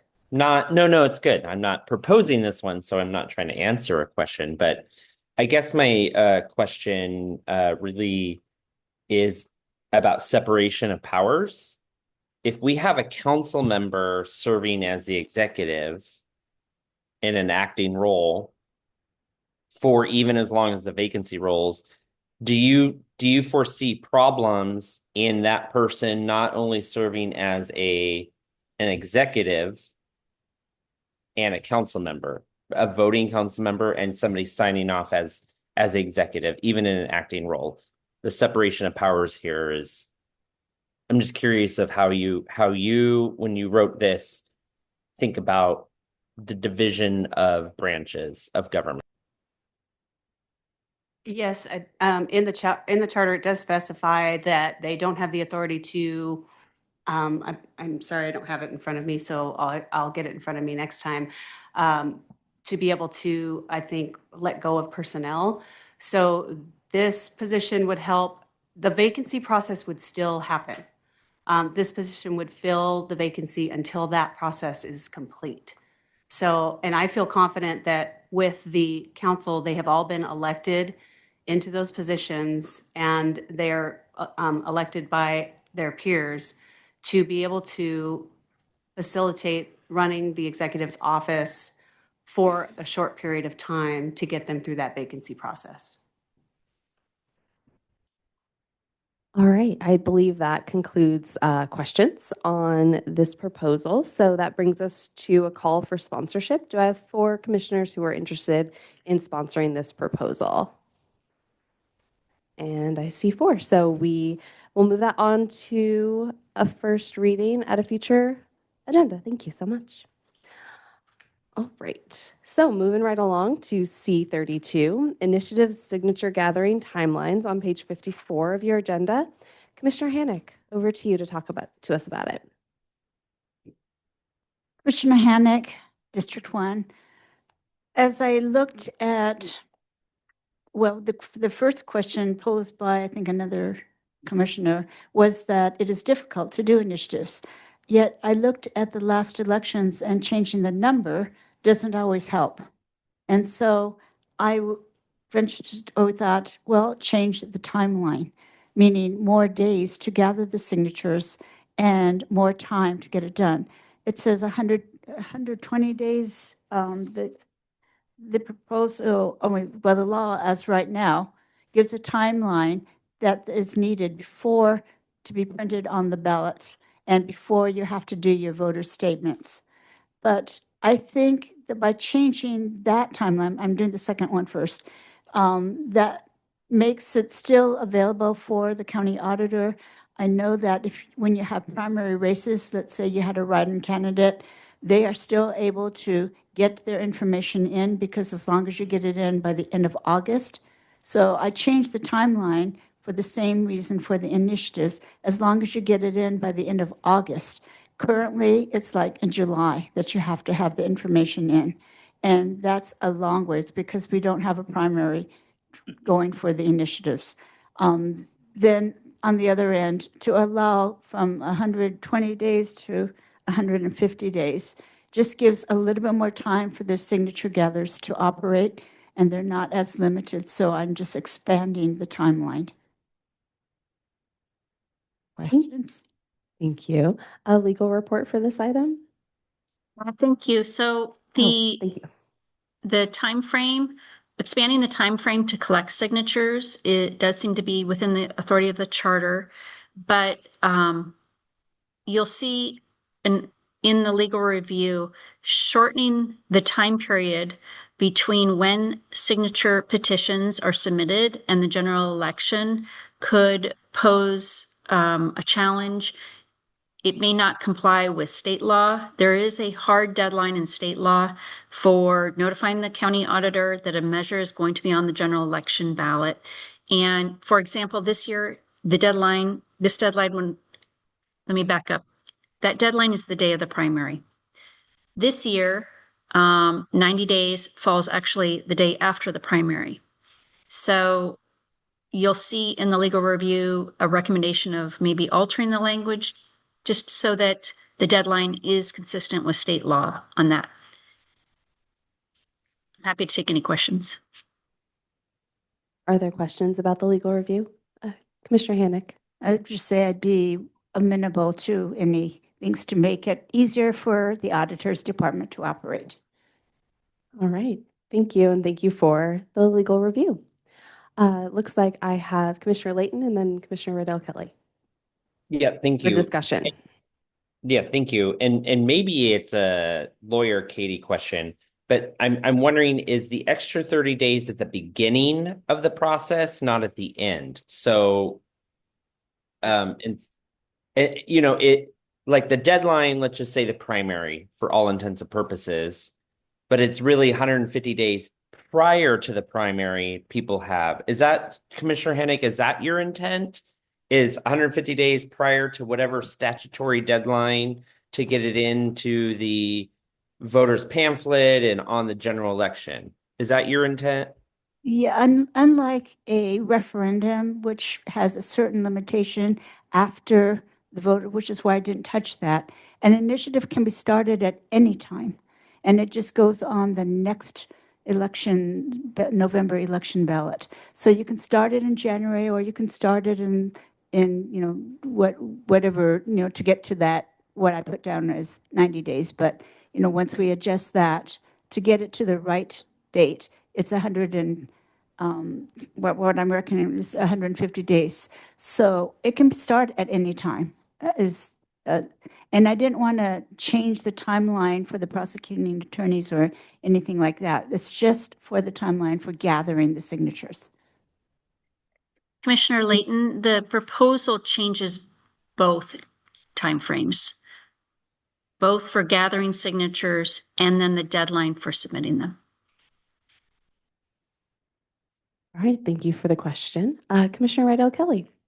Yep, Commissioner Red Kelly, District 4. As I think it's been alluded to by me many times here, I've been involved in a number of local initiatives, one of which in the city of Tacoma actually created issues with the timeline threshold. I was not one of the leaders on it, but I was involved with it a couple years ago with the back and forth between the county auditor's office and the city of Tacoma. So one thing I'm really curious about is outside of kind of the legal concerns with the RCWs, I'm going to ask the same question to you that I believe Commissioner Layton asked to me last week about my initiative, which is, have you talked to the auditor's office about what implications this has for the timing of their work functionally in terms of validation and signature counting? Because I think there's some other very realistic, very important concerns around it for implementation purposes that are outside of what it might butt up against in RCWs. Also, I don't think it's true that initiative signatures gathering can start whenever it wants, and that'd be a thing I want you to check in on for a future reading of this. Thank you. All right. Any additional questions, or Commissioner Hannick, would you like to Just to answer the questions, I will look into it. I'm familiar with the deadlines in state initiatives and the process there, but I will double check with Kyle and the auditor farmer, and just to make sure that these are okay by the next meeting.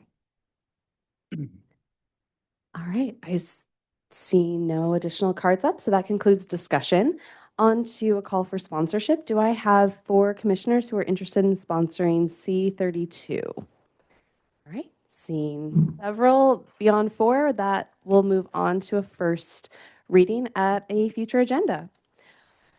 On to C38, voting requirements for Charter Review Commission, page 57 of your agenda.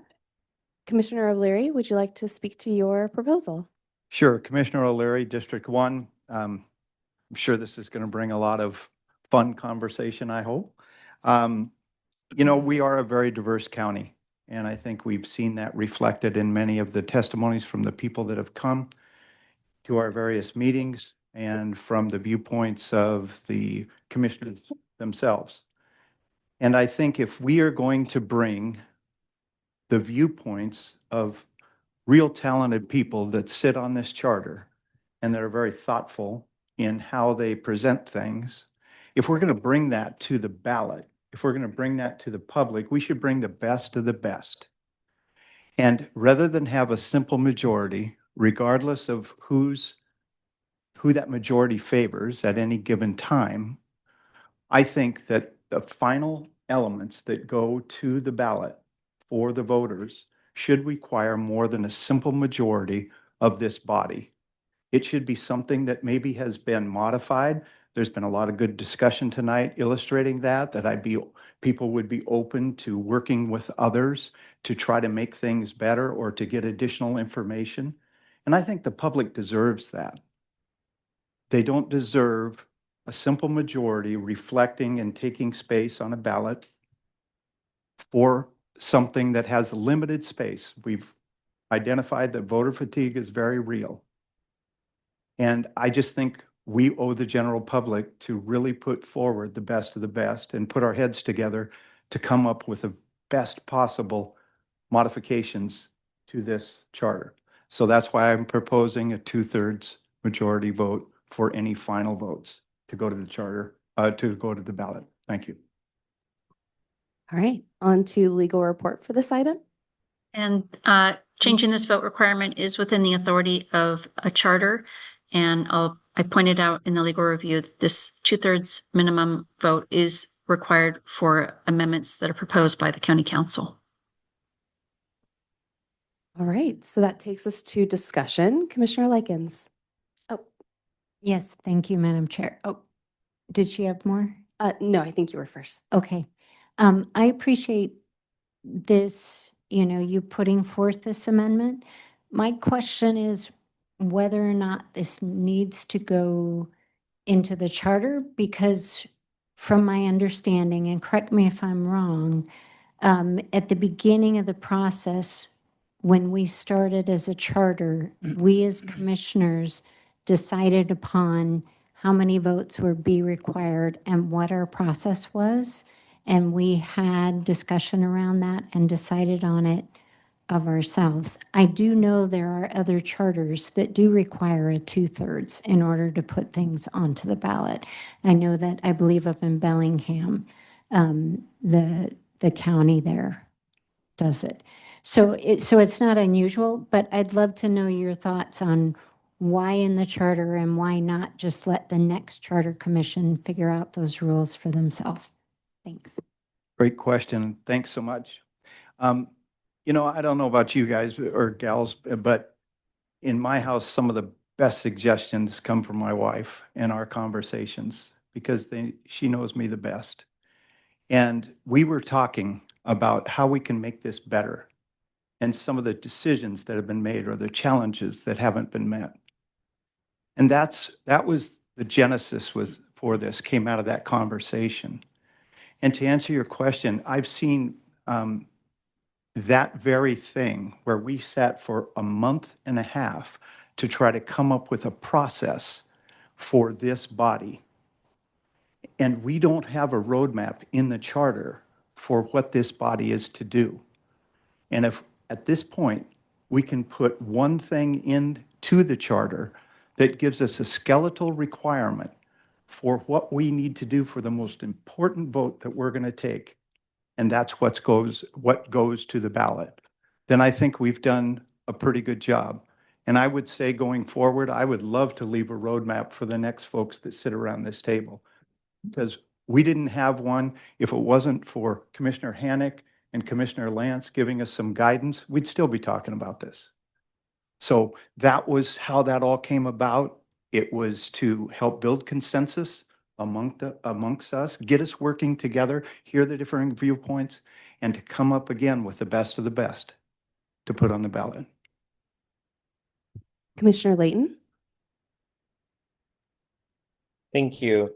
There's a lot of words here, Commissioner Leary. The purpose, like section 1 and 2, it just seems like a lot of talking. And when we read through our charter, we don't start off with a section of purpose. None of this.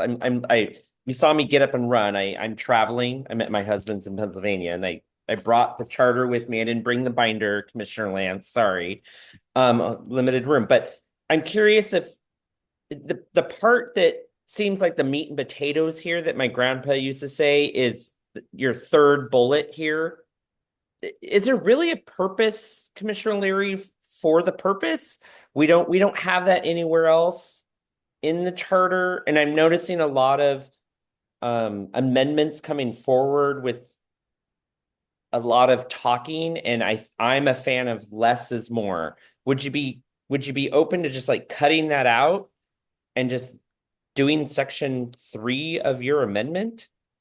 Absolutely, I'd be open to it if it makes it better.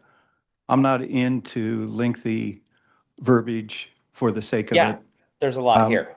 Yeah, there is. And absolutely, if it makes it better and we wind up with a 2/3 requirement for a vote to go to the ballot, that's the intent. However you want to work with me to make that happen, I'm wide open I'm to not it. going to propose that. I'm not going to work with you. I'm just wondering if that would be the Well, see, thing. that's part of the problem. Thank you for the question, Commissioner Layton. Vice Chair Lentz. Yeah, I guess I just had a question as to whether you were able to come to any conclusions. The section that you're looking at that I think if we kind of talk about sort of the more razor-like approach that Commissioner Layton was suggesting would be a change, I would say, to section 8.40 that would just say the commission shall review the charter to determine adequacy and, may propose amendments that, and then you could add, need to be passed by 2/3 of the commission. Anyway, that's not my question. I do have a question. The question is that section 8.40 and then the corresponding section 8.60 that allowed the council to amend, those came up at the same time. Neither has been changed since 1980. And I'm wondering if you have any insight or legislative history or any thoughts on why the original charter drafters required the council to have 2/3 votes, but didn't impose that requirement on the charter commission that they set up. Absolutely no idea. That's fair. You know, if only they had Zoom in 1980, we could go back and watch. But thank you for that question. Commissioner Rydell Kelly. Thank you, Madam Chair. Commissioner Rydell Kelly, District 4. Is the intent of this amendment to apply solely to charters going forward after this vote is taken? Or is the implication also that this would be a modification to our existing process? Because we've set our own rules. Mm-hmm. If the body wanted to talk about that, I'd be open to it. But what I'm saying is going forward, this particular amendment is an amendment to the charter for the next commission. If people wanted to talk about making it an amendment to our rules that we made up for this go around, fine with me. But this is an amendment to the charter for future commissions. All right. So I believe that concludes, unless Commissioner Layton, did you have a second? I have one more question. Commissioner Leary, my question to you is, have you done any research on any of the amendments that have been passed since 1980 by a commission that's been sent to the voters? Have you done any research of how many would clear this threshold? So how much of this charter wouldn't exist today if this 2/3 vote threshold was there? Have you done any of that research? I have no idea where to even find that. You go back in sections of 10 years at a time and how that's recorded in minutes. No, I have not done that. I can just tell you from my experience sitting in this body and watching what's happened, we're better when we work together, when we challenge each other, and we find a way to reflect maybe something that's meaningful for the public and put together something that works, not just try to bring an agenda predetermined to the meeting and then stand firm on it. So I've witnessed, unfortunately, some pretty partisan activity, and we're supposed to be a nonpartisan group. So working together and using the talents that sit around here only makes sense. And a 2/3 majority vote is something that heightens the bar, just like at the council for financial taxes and so forth, and it makes you work together and build consensus. So to answer your question, unfortunately, no, I don't have historical data on that, but I can say going forward, it'd make us better. It'd make anybody better, in my opinion. Commissioner Boyd?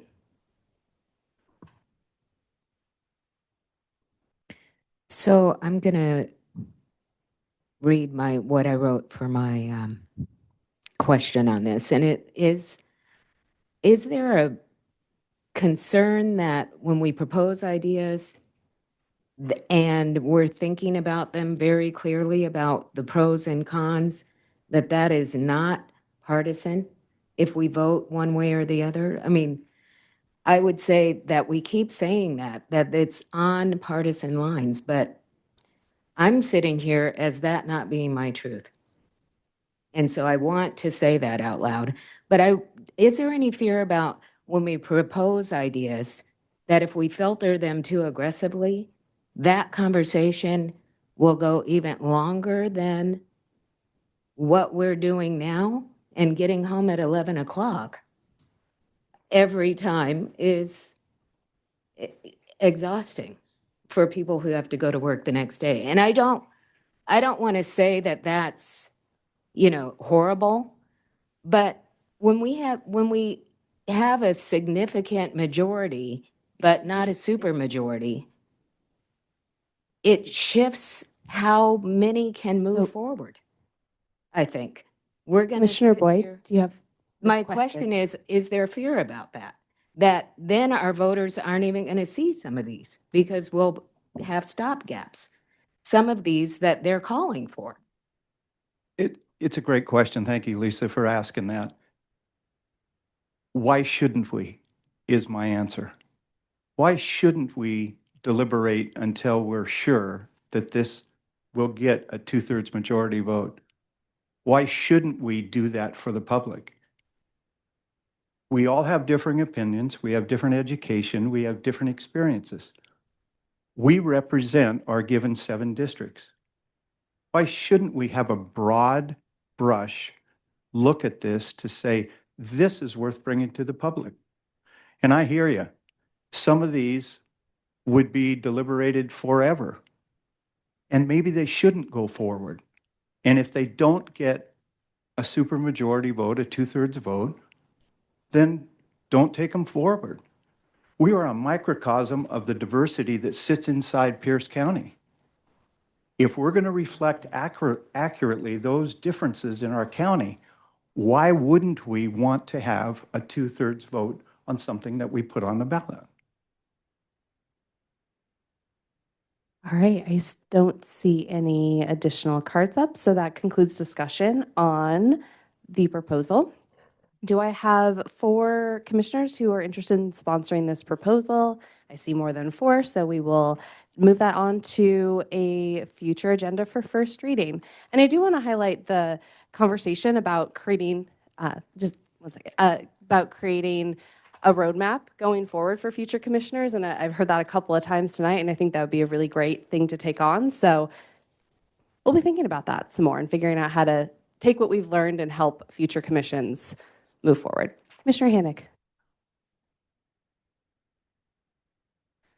No, it's got to be. There you go. Commissioner Hannick.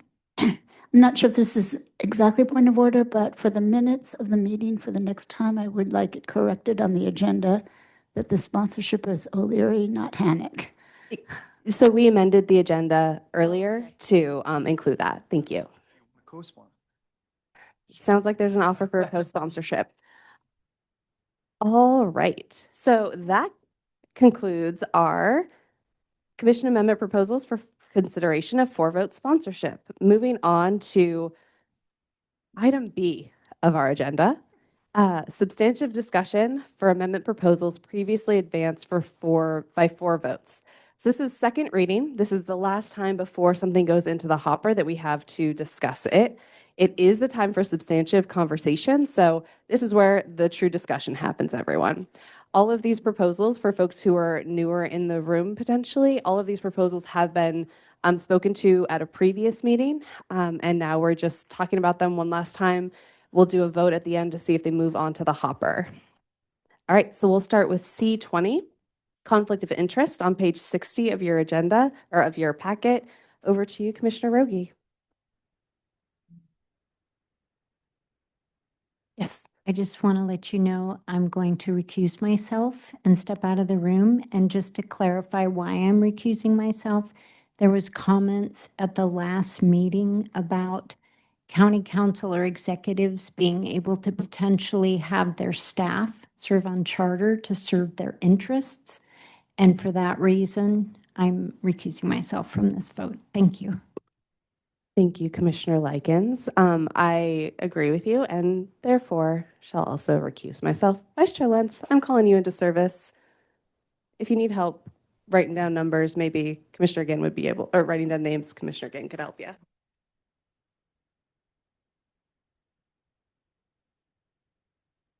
Amen.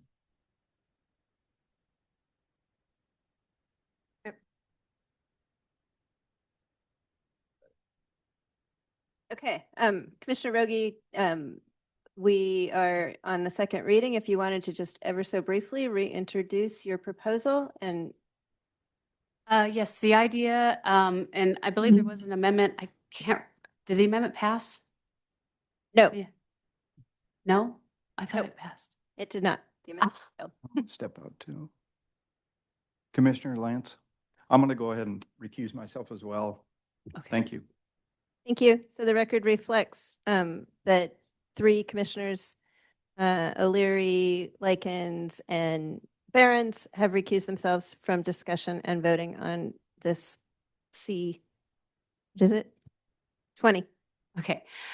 Okay. So Commissioner Rogie with District 3, I made this proposal with the idea, and it still needs some wordsmithing evidently because it has been brought to our attention the potential implications of having just leaving county staff as a general term, that it could be a director or an executive level staff that could run for the charter.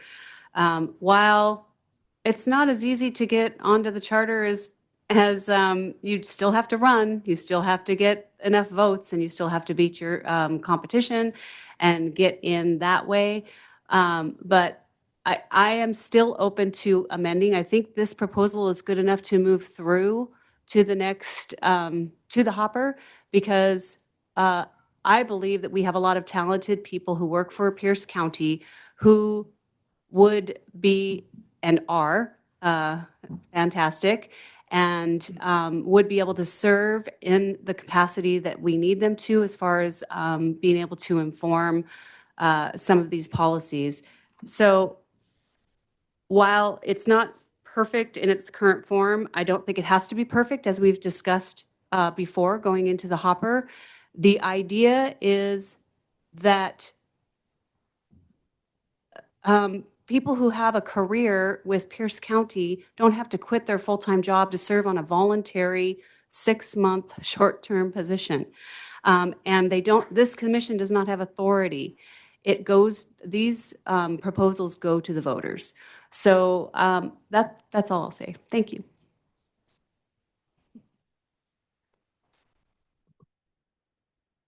Commissioner Strickling, then Commissioner Consuelo, then Commissioner Hannick. Hi, Commissioner Strickling here. I do have a proposed amendment for this specific amendment to the amendment. I don't have, I believe I emailed to share it tonight, but I don't think I emailed it to everybody. So, Martha, do you remember did you say somebody, I think in the beginning of the meeting, we talked about if we could what is my question here? Can we send that to everybody through Katie? I'm not entirely sure. I think we did. Okay. There was I think, or maybe I didn't send, oh, shoot, no. All right, can you do that now, Katie? Let me find it. Hold on, sorry. Thought I did that. I'm sorry, Commissioner Strickling. It seems to be my bane tonight. It's totally fine. Things and your things only. I should have printed out like the whole thing. I did create an infographic explaining the amendment, so I can pass that around. Right, I'm going to forward this to the clerk, and she can do a send to all commission. So you will see what Commissioner Strickland is speaking to. In the meantime, you have your computers open. As soon as Katie sends that to you, as soon as our clerk sends it to you, you should have it.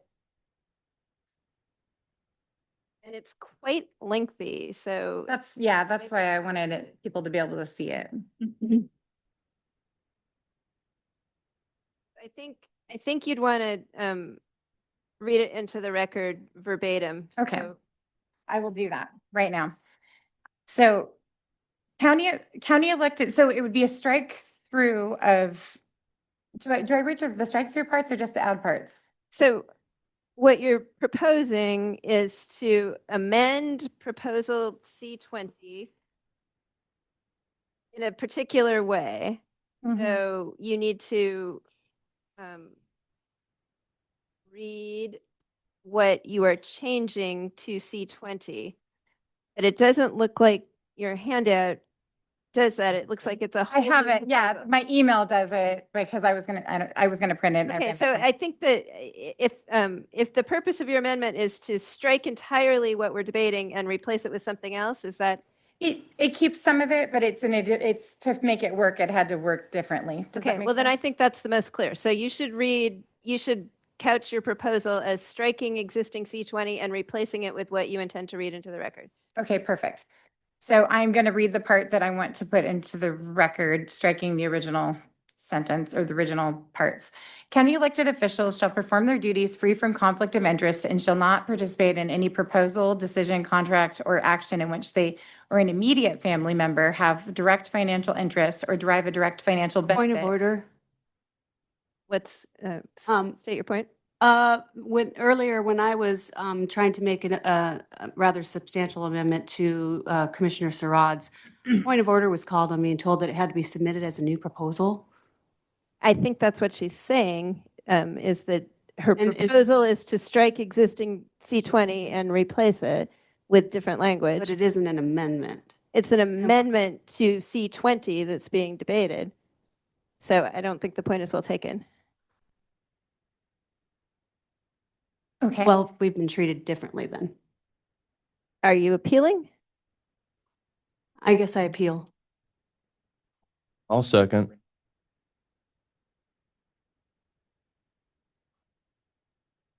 They're still recused. They can't come back in. For the appeal? Yeah. Well, they won't know. No.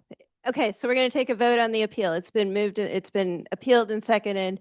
That the denial of the point of order should be overruled. All in favor? Can there be discussion about the appeal? No, it's not just. It's not debatable. Okay, it's not debatable. Yeah. We're voting on the point of order, which was calling out the amendment to propose C20 that Commissioner Strickling is proposing.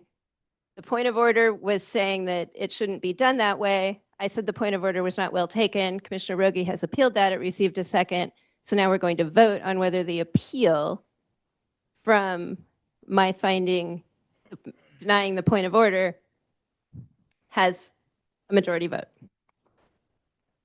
So if we vote yes, does that mean that your vote stands? You're voting in favor of the appeal. Oh, okay. So So if we voting vote yes then would it's in favor be of the appeal. to put aside my ruling. So who wishes to vote in favor of the appeal and put aside the chair's ruling?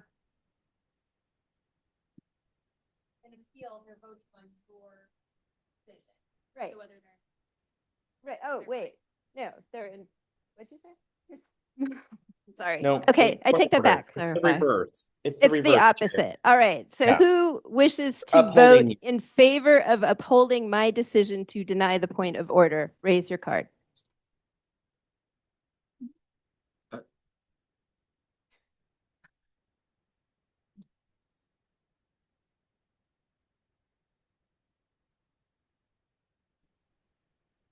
Really. Wait, are you guys? Point of order, I just want to clarify the two votes of the Commissioner Surratt and Commissioner Strickland. Commissioner Layton has raised his hand. I'm going to call on him.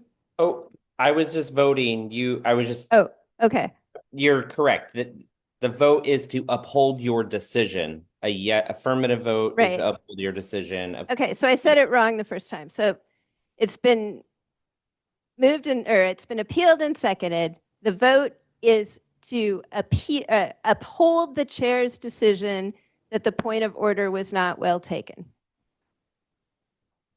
So all in favor of upholding the chair's decision that the point of order was not well taken, please raise your card.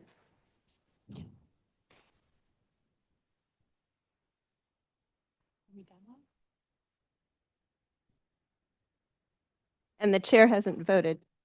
Is the chair able to vote?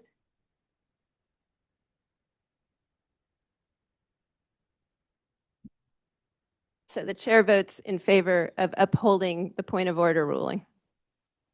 So 8, all opposed to the chair's point of order ruling.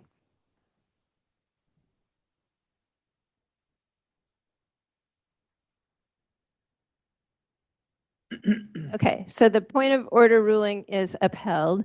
We're moving back to see the proposed amendment to C20,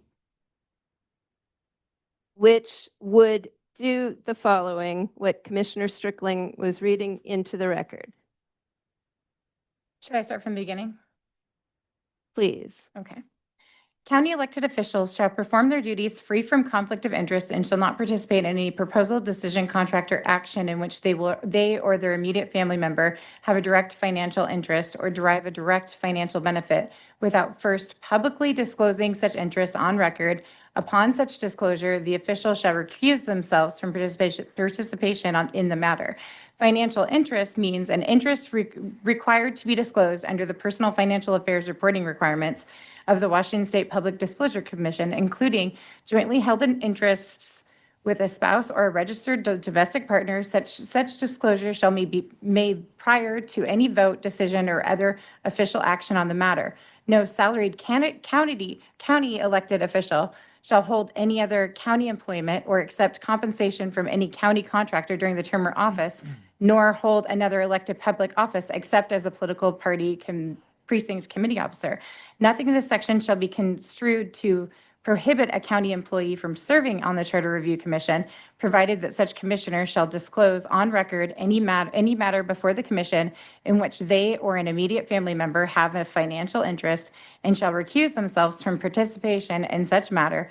Alleged violations in this section may be referred to for investigation and enforcement as provided by applicable state and local law, including a referral to the Washington State Public Disclosure Commission and the Pierce County Ethics Commission or other appropriate authority. Is there a second for this proposed amendment to C20? It's been moved and seconded to replace existing C20, which proposed changes to section 9.45, conflicts of interest, with a change to section 9.45, conflicts of interest, as has been read into the record by Commissioner Strickling. Is there discussion in favor of the amendment? Commissioner Strickling, would you like to speak to it? Yeah, I just think that it's a really good way where everybody still gets to serve on the commission, but there is no harm done to public trust. So, and it's cleans it up because we've clearly gone back and forth a lot on this issue. And some of the comments in the last meeting didn't make me super comfortable about how we were proceeding with this direction. So I figured we could clean it up and still actually let people serve without compromising the public trust.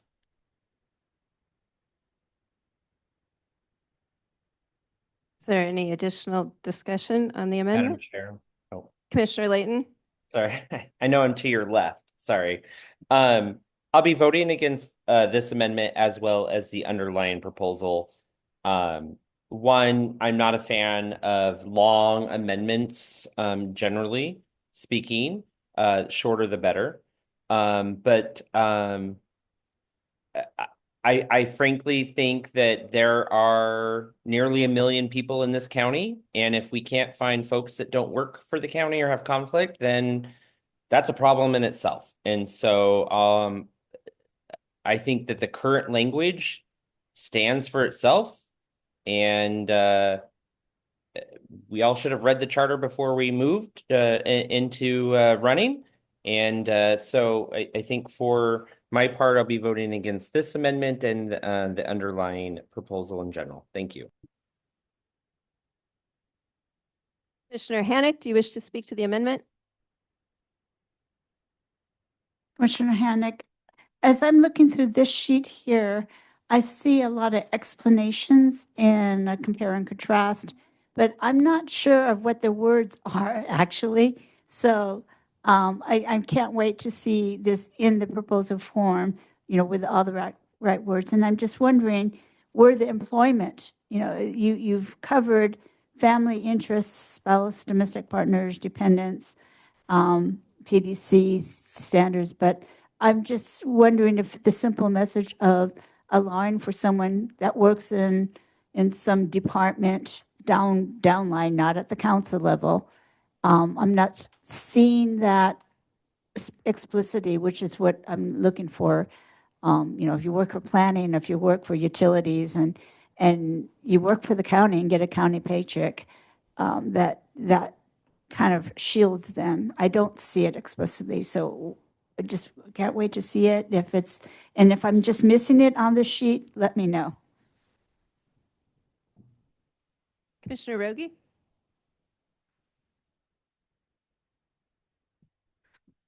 Yes, Commissioner Rogie, I am going to vote against this amendment. I think it goes against what I initially had proposed, which was to keep it simple and allow county employees to serve on the commission. I think this move is a little disingenuous because the conflict of interest proposal that Commissioner Strickland proposed in 8.45 or whatever it was that she proposed with regards to conflict of interest, adding a new section. She withdrew and now is proposing that it be added into this section. And I think that that was a disingenuous move. It's a new proposal that was made after the deadline, and I am not voting for it. Thank you. Commissioner Ginn? Thank you, Madam Chair. So the reason I voted the way I did on the appeal was because I do believe this maintains the intent of the original amendment around allowing county employees to serve. I thought I understood that was the intent. And the reason I seconded, well, although I would like it to be quite a bit shorter, we've clearly had a lot of questions around people thinking this section is unclear, and took time this week to read the code of ethics that we took an oath of office to adhere to, along with following all county ordinances. And I think that allowing the recusal in here kind of simplifies really succinctly what's in the code of ethics that we're following, so that it's combined here for charter review commissioners. I would like to see with our roadmap or manual for future charter review commissioners to explicitly share the code of ethics similar to they do to new officials. But yeah, I think it's necessary to explain how you manage the conflict of interest if you are going to be serving. Thank you. Commissioner Rydell Kelly? Commissioner Rydell Kelly, I will keep it quick because Commissioner Ginn said almost all the things I wanted to say. But I do see this as trying to respect the original intent of the amendment and to bring it full circle and be inclusive of all this different the unfolding discussions we've had over the last several weeks about this. I too think it's a little bit too long, and I think if we get it to the hopper that we should consider another amendment, both to shorten it. And I think to the points that Commissioner Hannock brought up about more down the line staff and non-salary or non-direct level positions, there could be a little more clarity on that too.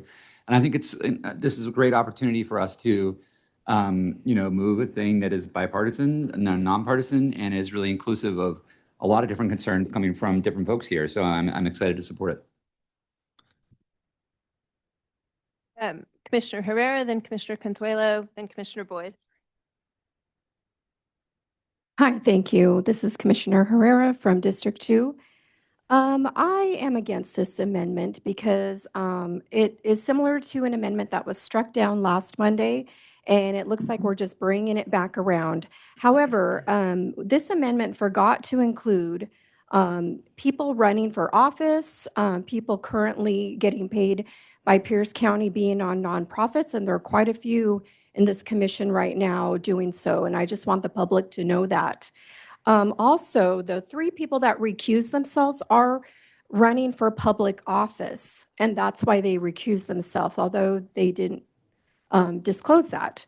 So again, this amendment is targeted, it is disingenuous, and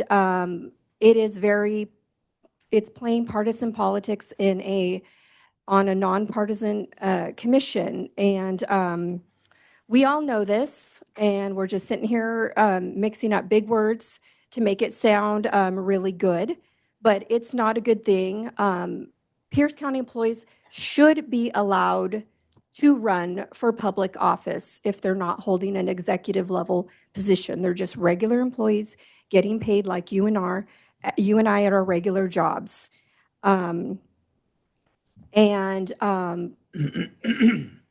is how I feel. And again, this is again being targeted. It's targeting family members. There's no way to police this.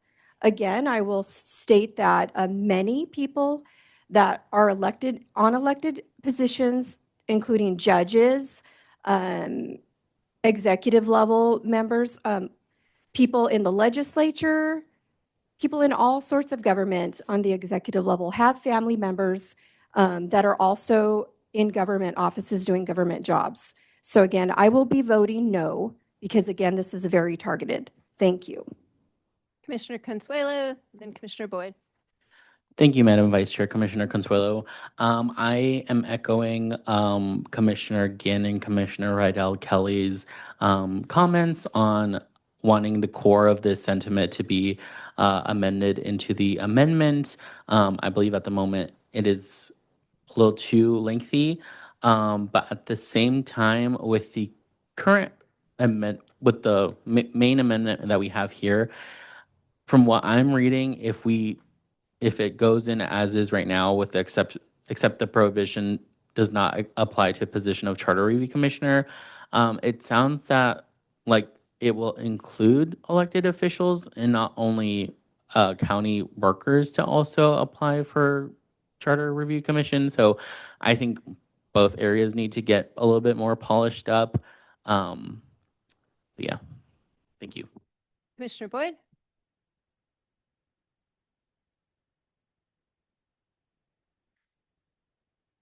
I'm just going to say that I have no comfort with this not being an amendment to the original. And this is a totally different, we're replacing something. And it doesn't seem that we're collaborating to make both better. Both can be better. I don't know. I cannot support that.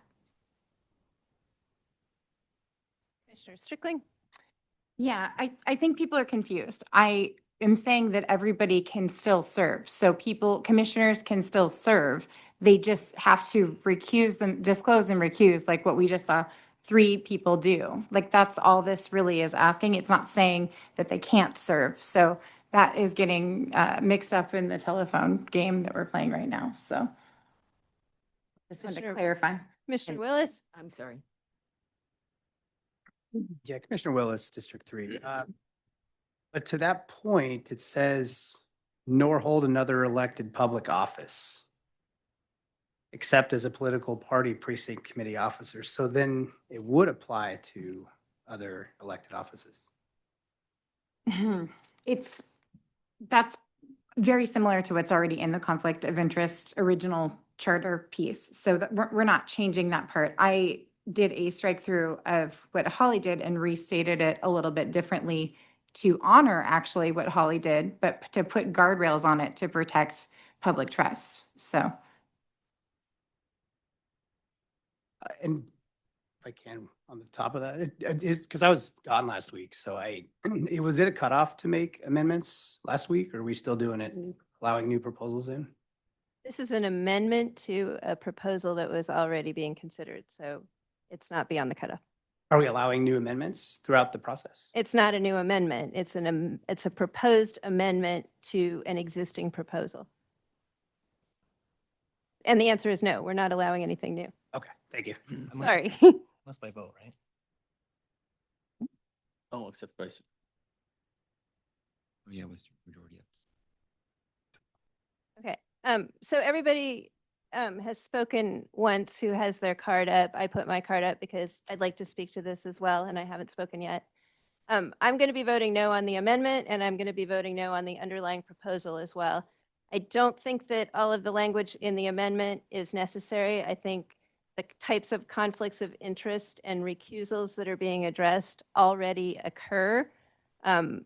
People are, and to the point that it's not potentially enforceable, I think we have to rely on people to evaluate their conflicts of interest, to seek counsel, and to step aside when they feel that it's appropriate, just as we've seen some of our fellow commissioners do tonight. In terms of the underlying issue that is being addressed, should county employees of any variety be allowed to serve on the Charter Review Commission? That is still kept in the proposed amendment to C20. But in C20 itself, I'm also opposed to that for the reason that we have already discussed. And I think it's become clear tonight that there's the reason that was stated that the 3 who left the room is because it had been brought up that if county employees of any variety at any level are allowed to serve on the Charter Review Commission, nothing is stopping the commission from being stacked with candidates, not all of whom will get elected, but some candidates who are set forward for the purpose of doing the bidding of the legislative or of the executive branch. And I think that the charter was written the way that it was for a reason, that county employees are not to serve in other elected county office, and that makes sense to me. So I'm going to be voting no on the amendment and no on the underlying proposal.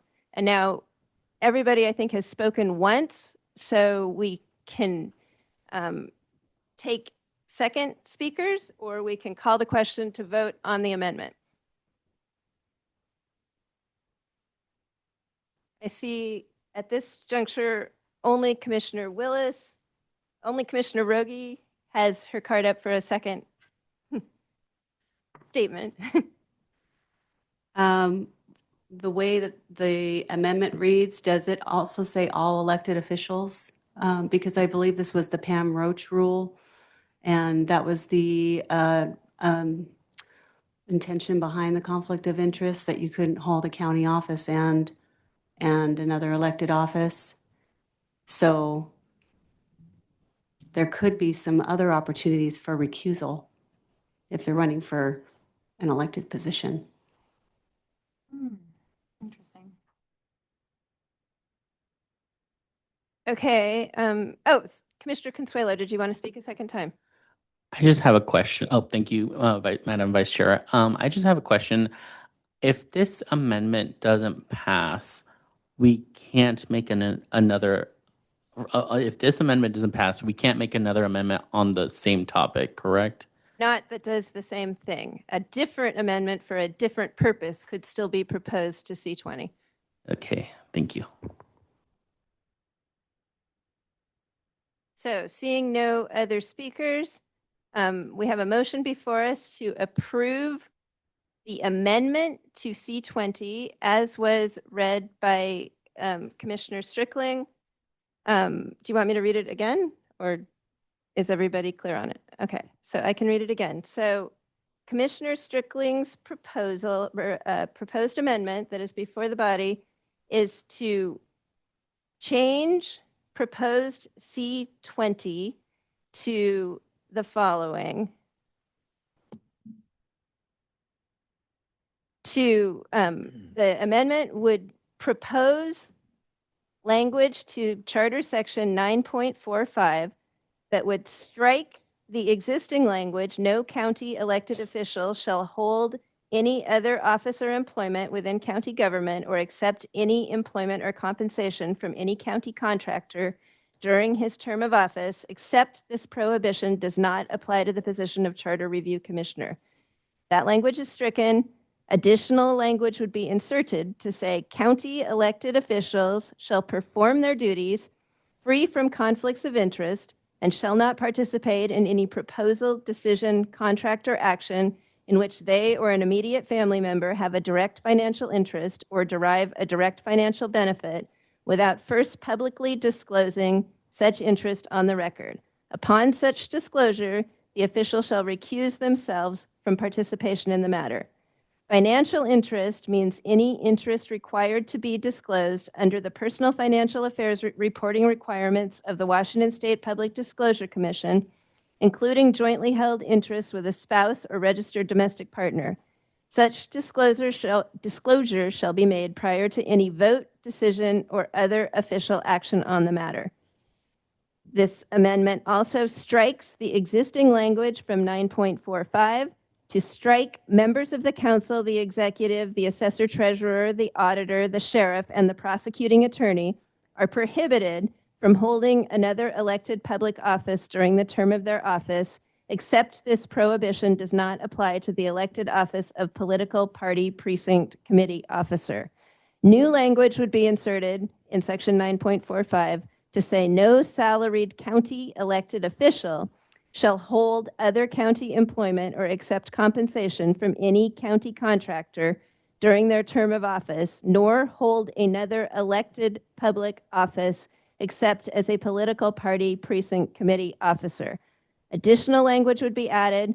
Nothing in this section shall be construed to permit a county employee from serving as a charter review commissioner, provided that such commissioner shall disclose on the record any matter before the commission in which they or an immediate family member have a financial interest and shall recuse themselves from participation in any such matter, pardon me.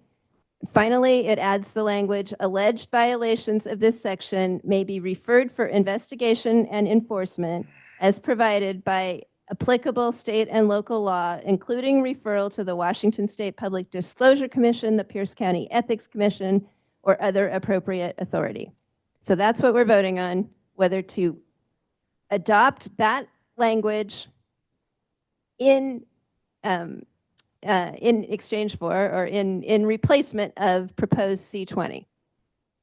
So all in favor of the amendment, please raise your card.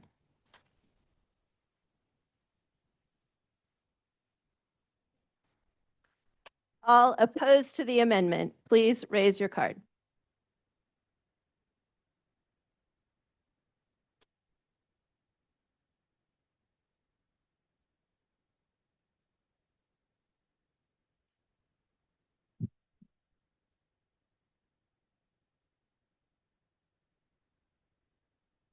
The amendment fails. We now return to the second reading discussion of proposal C20. Commissioner Sarad, is your card up for that? Yes, Chair, Vice Chair rather. Commissioner Surratt, District 5, I really appreciate this amendment put forward by Commissioner Rogi because I think it does touch on a debate that this commission needs to have. And speaking from experience, it's one that I would have benefited from had this conversation taken place in 2016. You know, as somebody who was a county employee and then terminated their employment to serve on this commission, I actually did do a full investigation of the charter and the circumstances about running this campaign. And things quickly became apparent that allowed me the confidence to proceed with my campaign. One, that in 2016, a staff aide of a council member was serving on this commission. That is somebody I would say is maximally conflicted. Additionally, there was another senior political official of the county who was an acting administrator of the Superior Court. I think that would be somebody who would be aware of the restrictions of this charter. These individuals served. I'm not aware of any type of charge that removed them from this commission, any charge against the proposals they put forward, any charge of their votes, nothing of the sort.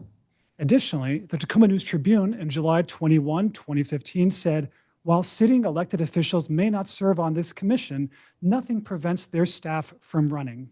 Of course, staff being county employees.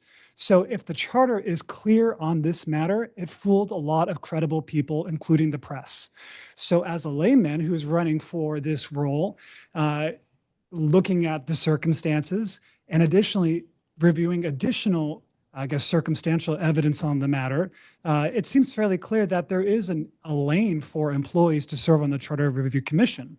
For example, Charter Review Commissioners are not required to have a public official bond. They are not salaried. They have no authority beyond to propose laws. They're an ad hoc body that has a term that quickly expires. And I have a friend, a freeholder, who said they have no recollection of the matter even being discussed in 1980. And so with all of that evidence, I felt okay to proceed with my campaign and to run for the seat. So I do take umbrage with any comments that talk about there being clarity with this matter. I take umbrage with any type of other statements that this is obvious, because I think that's a rather reductive and unproductive statement to make here. There actually is a debate that needs to happen because this continues to be a recurring problem. And frankly, I would have benefited from this conversation, like I mentioned, or a legal report, or a conversation with the auditor. But as we know now, the auditor does not provide those types of conversations with candidates. So it really sets people up for the horrible confrontation with the law and their job that I have had to experience, and one other commissioner as well. With that being said, during my campaign, even constituents asked me, how is there not a conflict with you being a Pierce County employee and running for this seat? Don't you have a say in some capacity for salaries, for terms of office? Don't you work for particular government or executive branch departments that, execute contracts? And all that is true. All that is legitimate. And I had no credible answer to that beyond the fact that I thought this had already been litigated in 2016. So long story short, I'm going to be a no vote on this because I do think a precedent needs to be established. And I think I'm a part of the proper righteous precedent setting here that says no county elected official shall be a county employee and vice versa. I think the charter is clear, but it's going to require commissions like this to uphold it. It's going to require elected officials to uphold it, because otherwise, whatever we put into the charter is meaningless. And again, I'll be a no vote on this.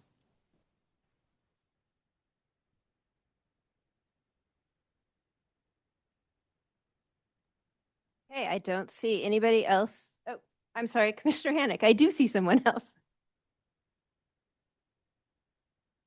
I appreciate everything that the two commissioners that had to deal with this, they were employees and had since left their jobs. I know that that was a question 10 years ago. However, I don't think it is clear, and I believe that even in the prosecuting attorney's office, you might have a choice of opinion. So I believe that this amendment just clarifies to the public and also to us, the candidates that are here and those that didn't make it, just a little bit more clarity to understand what could happen if you did work for the county and not leave it to the whim of the next prosecuting attorney to make a ruling on it. Commissioner Layton? Thank you, Madam Chair, Vice Chair. May I read for a second, Madam Vice Chair? You may. No county elected official shall hold any office or employment within the county government or accept any employment or compensation from any county contractor during his term. I would offer it should be their term, neither here nor there. This is a pretty clear statement, and it's very unfortunate that individuals had to choose. And I agree with Commissioner Sarad that it is very unfortunate in 2016 that there was some sort of horse trading that had gone on between one political party and another to allow one county government employee to sit for another county government employee. With that said, the rules are clear, and I think it is very important for separation here that we have a clear delineation between our powers of government, and there shall be no county employee serving on this commission. And I read my charter before I ran, and we are correct. The county auditor doesn't really uphold anything. And I do, and I have said to Auditor Farmer that during their information guides, they need to point this part out in the information they provide. Whether we read it as the 21 commissioners or those who ran, that's indifferent. It's unfortunate if we don't. But I do think that it should be something pointed out. And I'm hoping we've talked a lot tonight about some sort of roadmap for next time that we point out that this should not be something that folks should be thinking about if they are a county government employee. I'll be voting against this conflict of interest amendment, further amendments as well around this issue if they shall move forward. And I urge my fellow commissioners to do so as well. Thank you. Commissioner Consuelo? Thank you, Madam Vice Chair. Commissioner Consuelo, while I agree that it is already in the charter with what is established for Pierce County employees, I still think opening it up to those employees is something that should be reasonable. I think of public service as one something most of the times as a calling, in my opinion. So having that limitation due to what position you're in is difficult. I mean, I've been, I'm thinking about if this were me working for the county, there's a lot of benefits that you get. You have to think about your family, you have to think about your future as well. And so I don't want to have someone who is already stepping up to the plate about thinking of running for office to make a change to have to balance between their livelihood and their decision to make good. So that's the perspective where I'm coming from. I still think the current amendment, the current proposal needs to have some polishing, like I said. But purely to be punitive on the job that you have, I believe is not great. We've had folks here serve on the commission who have become county council members, and who have, that pipeline isn't automatically gonna, go away. But how many people have served on the charter who just wanted to serve their term here, and they were just happy to do so without wanting to go to any higher office. They just wanted to provide their perspective and serve their community. So that's where I'm coming in. I am, again, still a hesitant yes on this. I'm hoping to get it to a point where it will be encompassing of that. But if it doesn't get to that point, I will have to say no. But as of right now, I'm hesitant yes. Commissioner Fletcher. Thank you, Madam Vice Chair, Commissioner Fletcher, District 5. Yeah, I believe perhaps we missed some nuance with the broad strokes of this proposal, and that could have some potentially damaging consequences if not handled appropriately. And I'm wondering aloud if there's a way where we can delineate between decision-making county employees versus non-decision-making county employees, as a way to provide additional clarity that both embodies the spirit of this proposal as well as addresses the warranted concerns of the publicly no votes on this proposal. I've seen bodies be able to determine what constitutes a decision maker versus a non-decision maker, having a degree of responsibility and oversight over others, as well as final approval on certain items. I think there is a middle path here, but additional time would be required for that to happen. So I am a tentative yes for this because I believe we can make this what we intend it to be, which is a way for citizens of Pierce County to actively participate in their local government without running the risk of losing their employment. Thank you.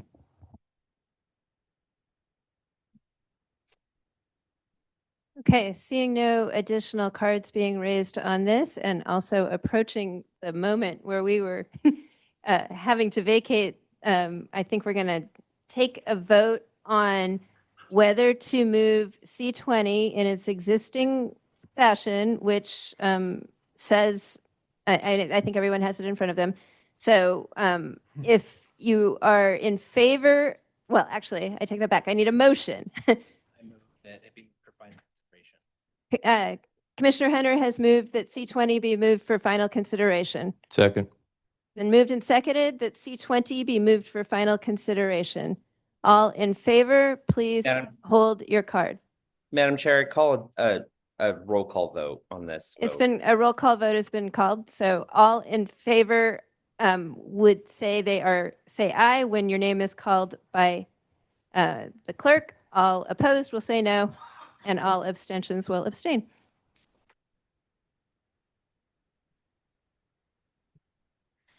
Lisa Boyd. Aye.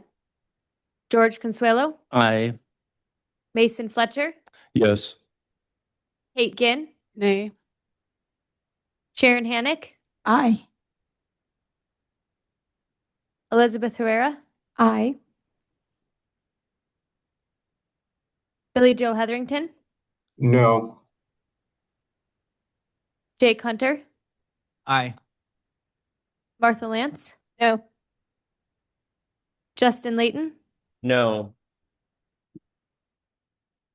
Likens is abstained. Brenda Molesky.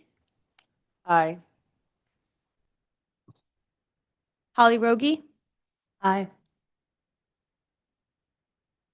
Devin Rydell Kelly. Abstain. Troy Surratt. No. Jen Marie Strickling. No. No. Judson Willis. Aye.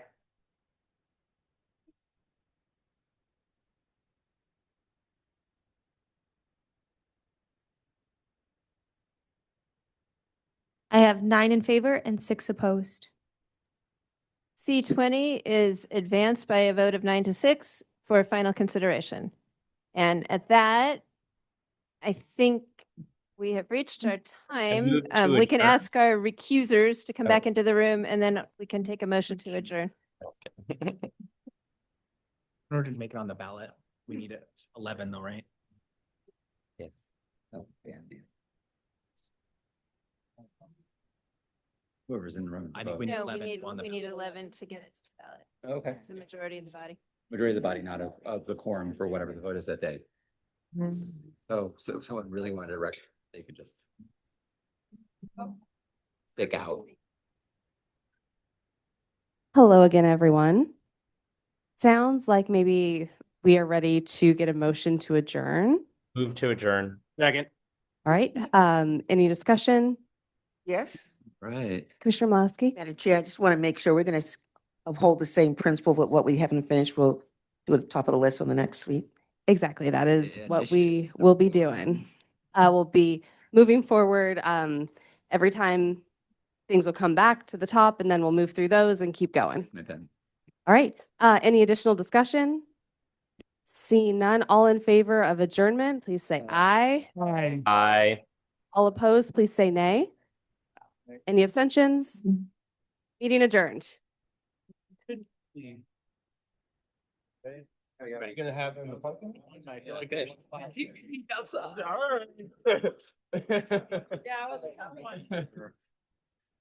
Oh, man. Pretty sure the staff will start writing.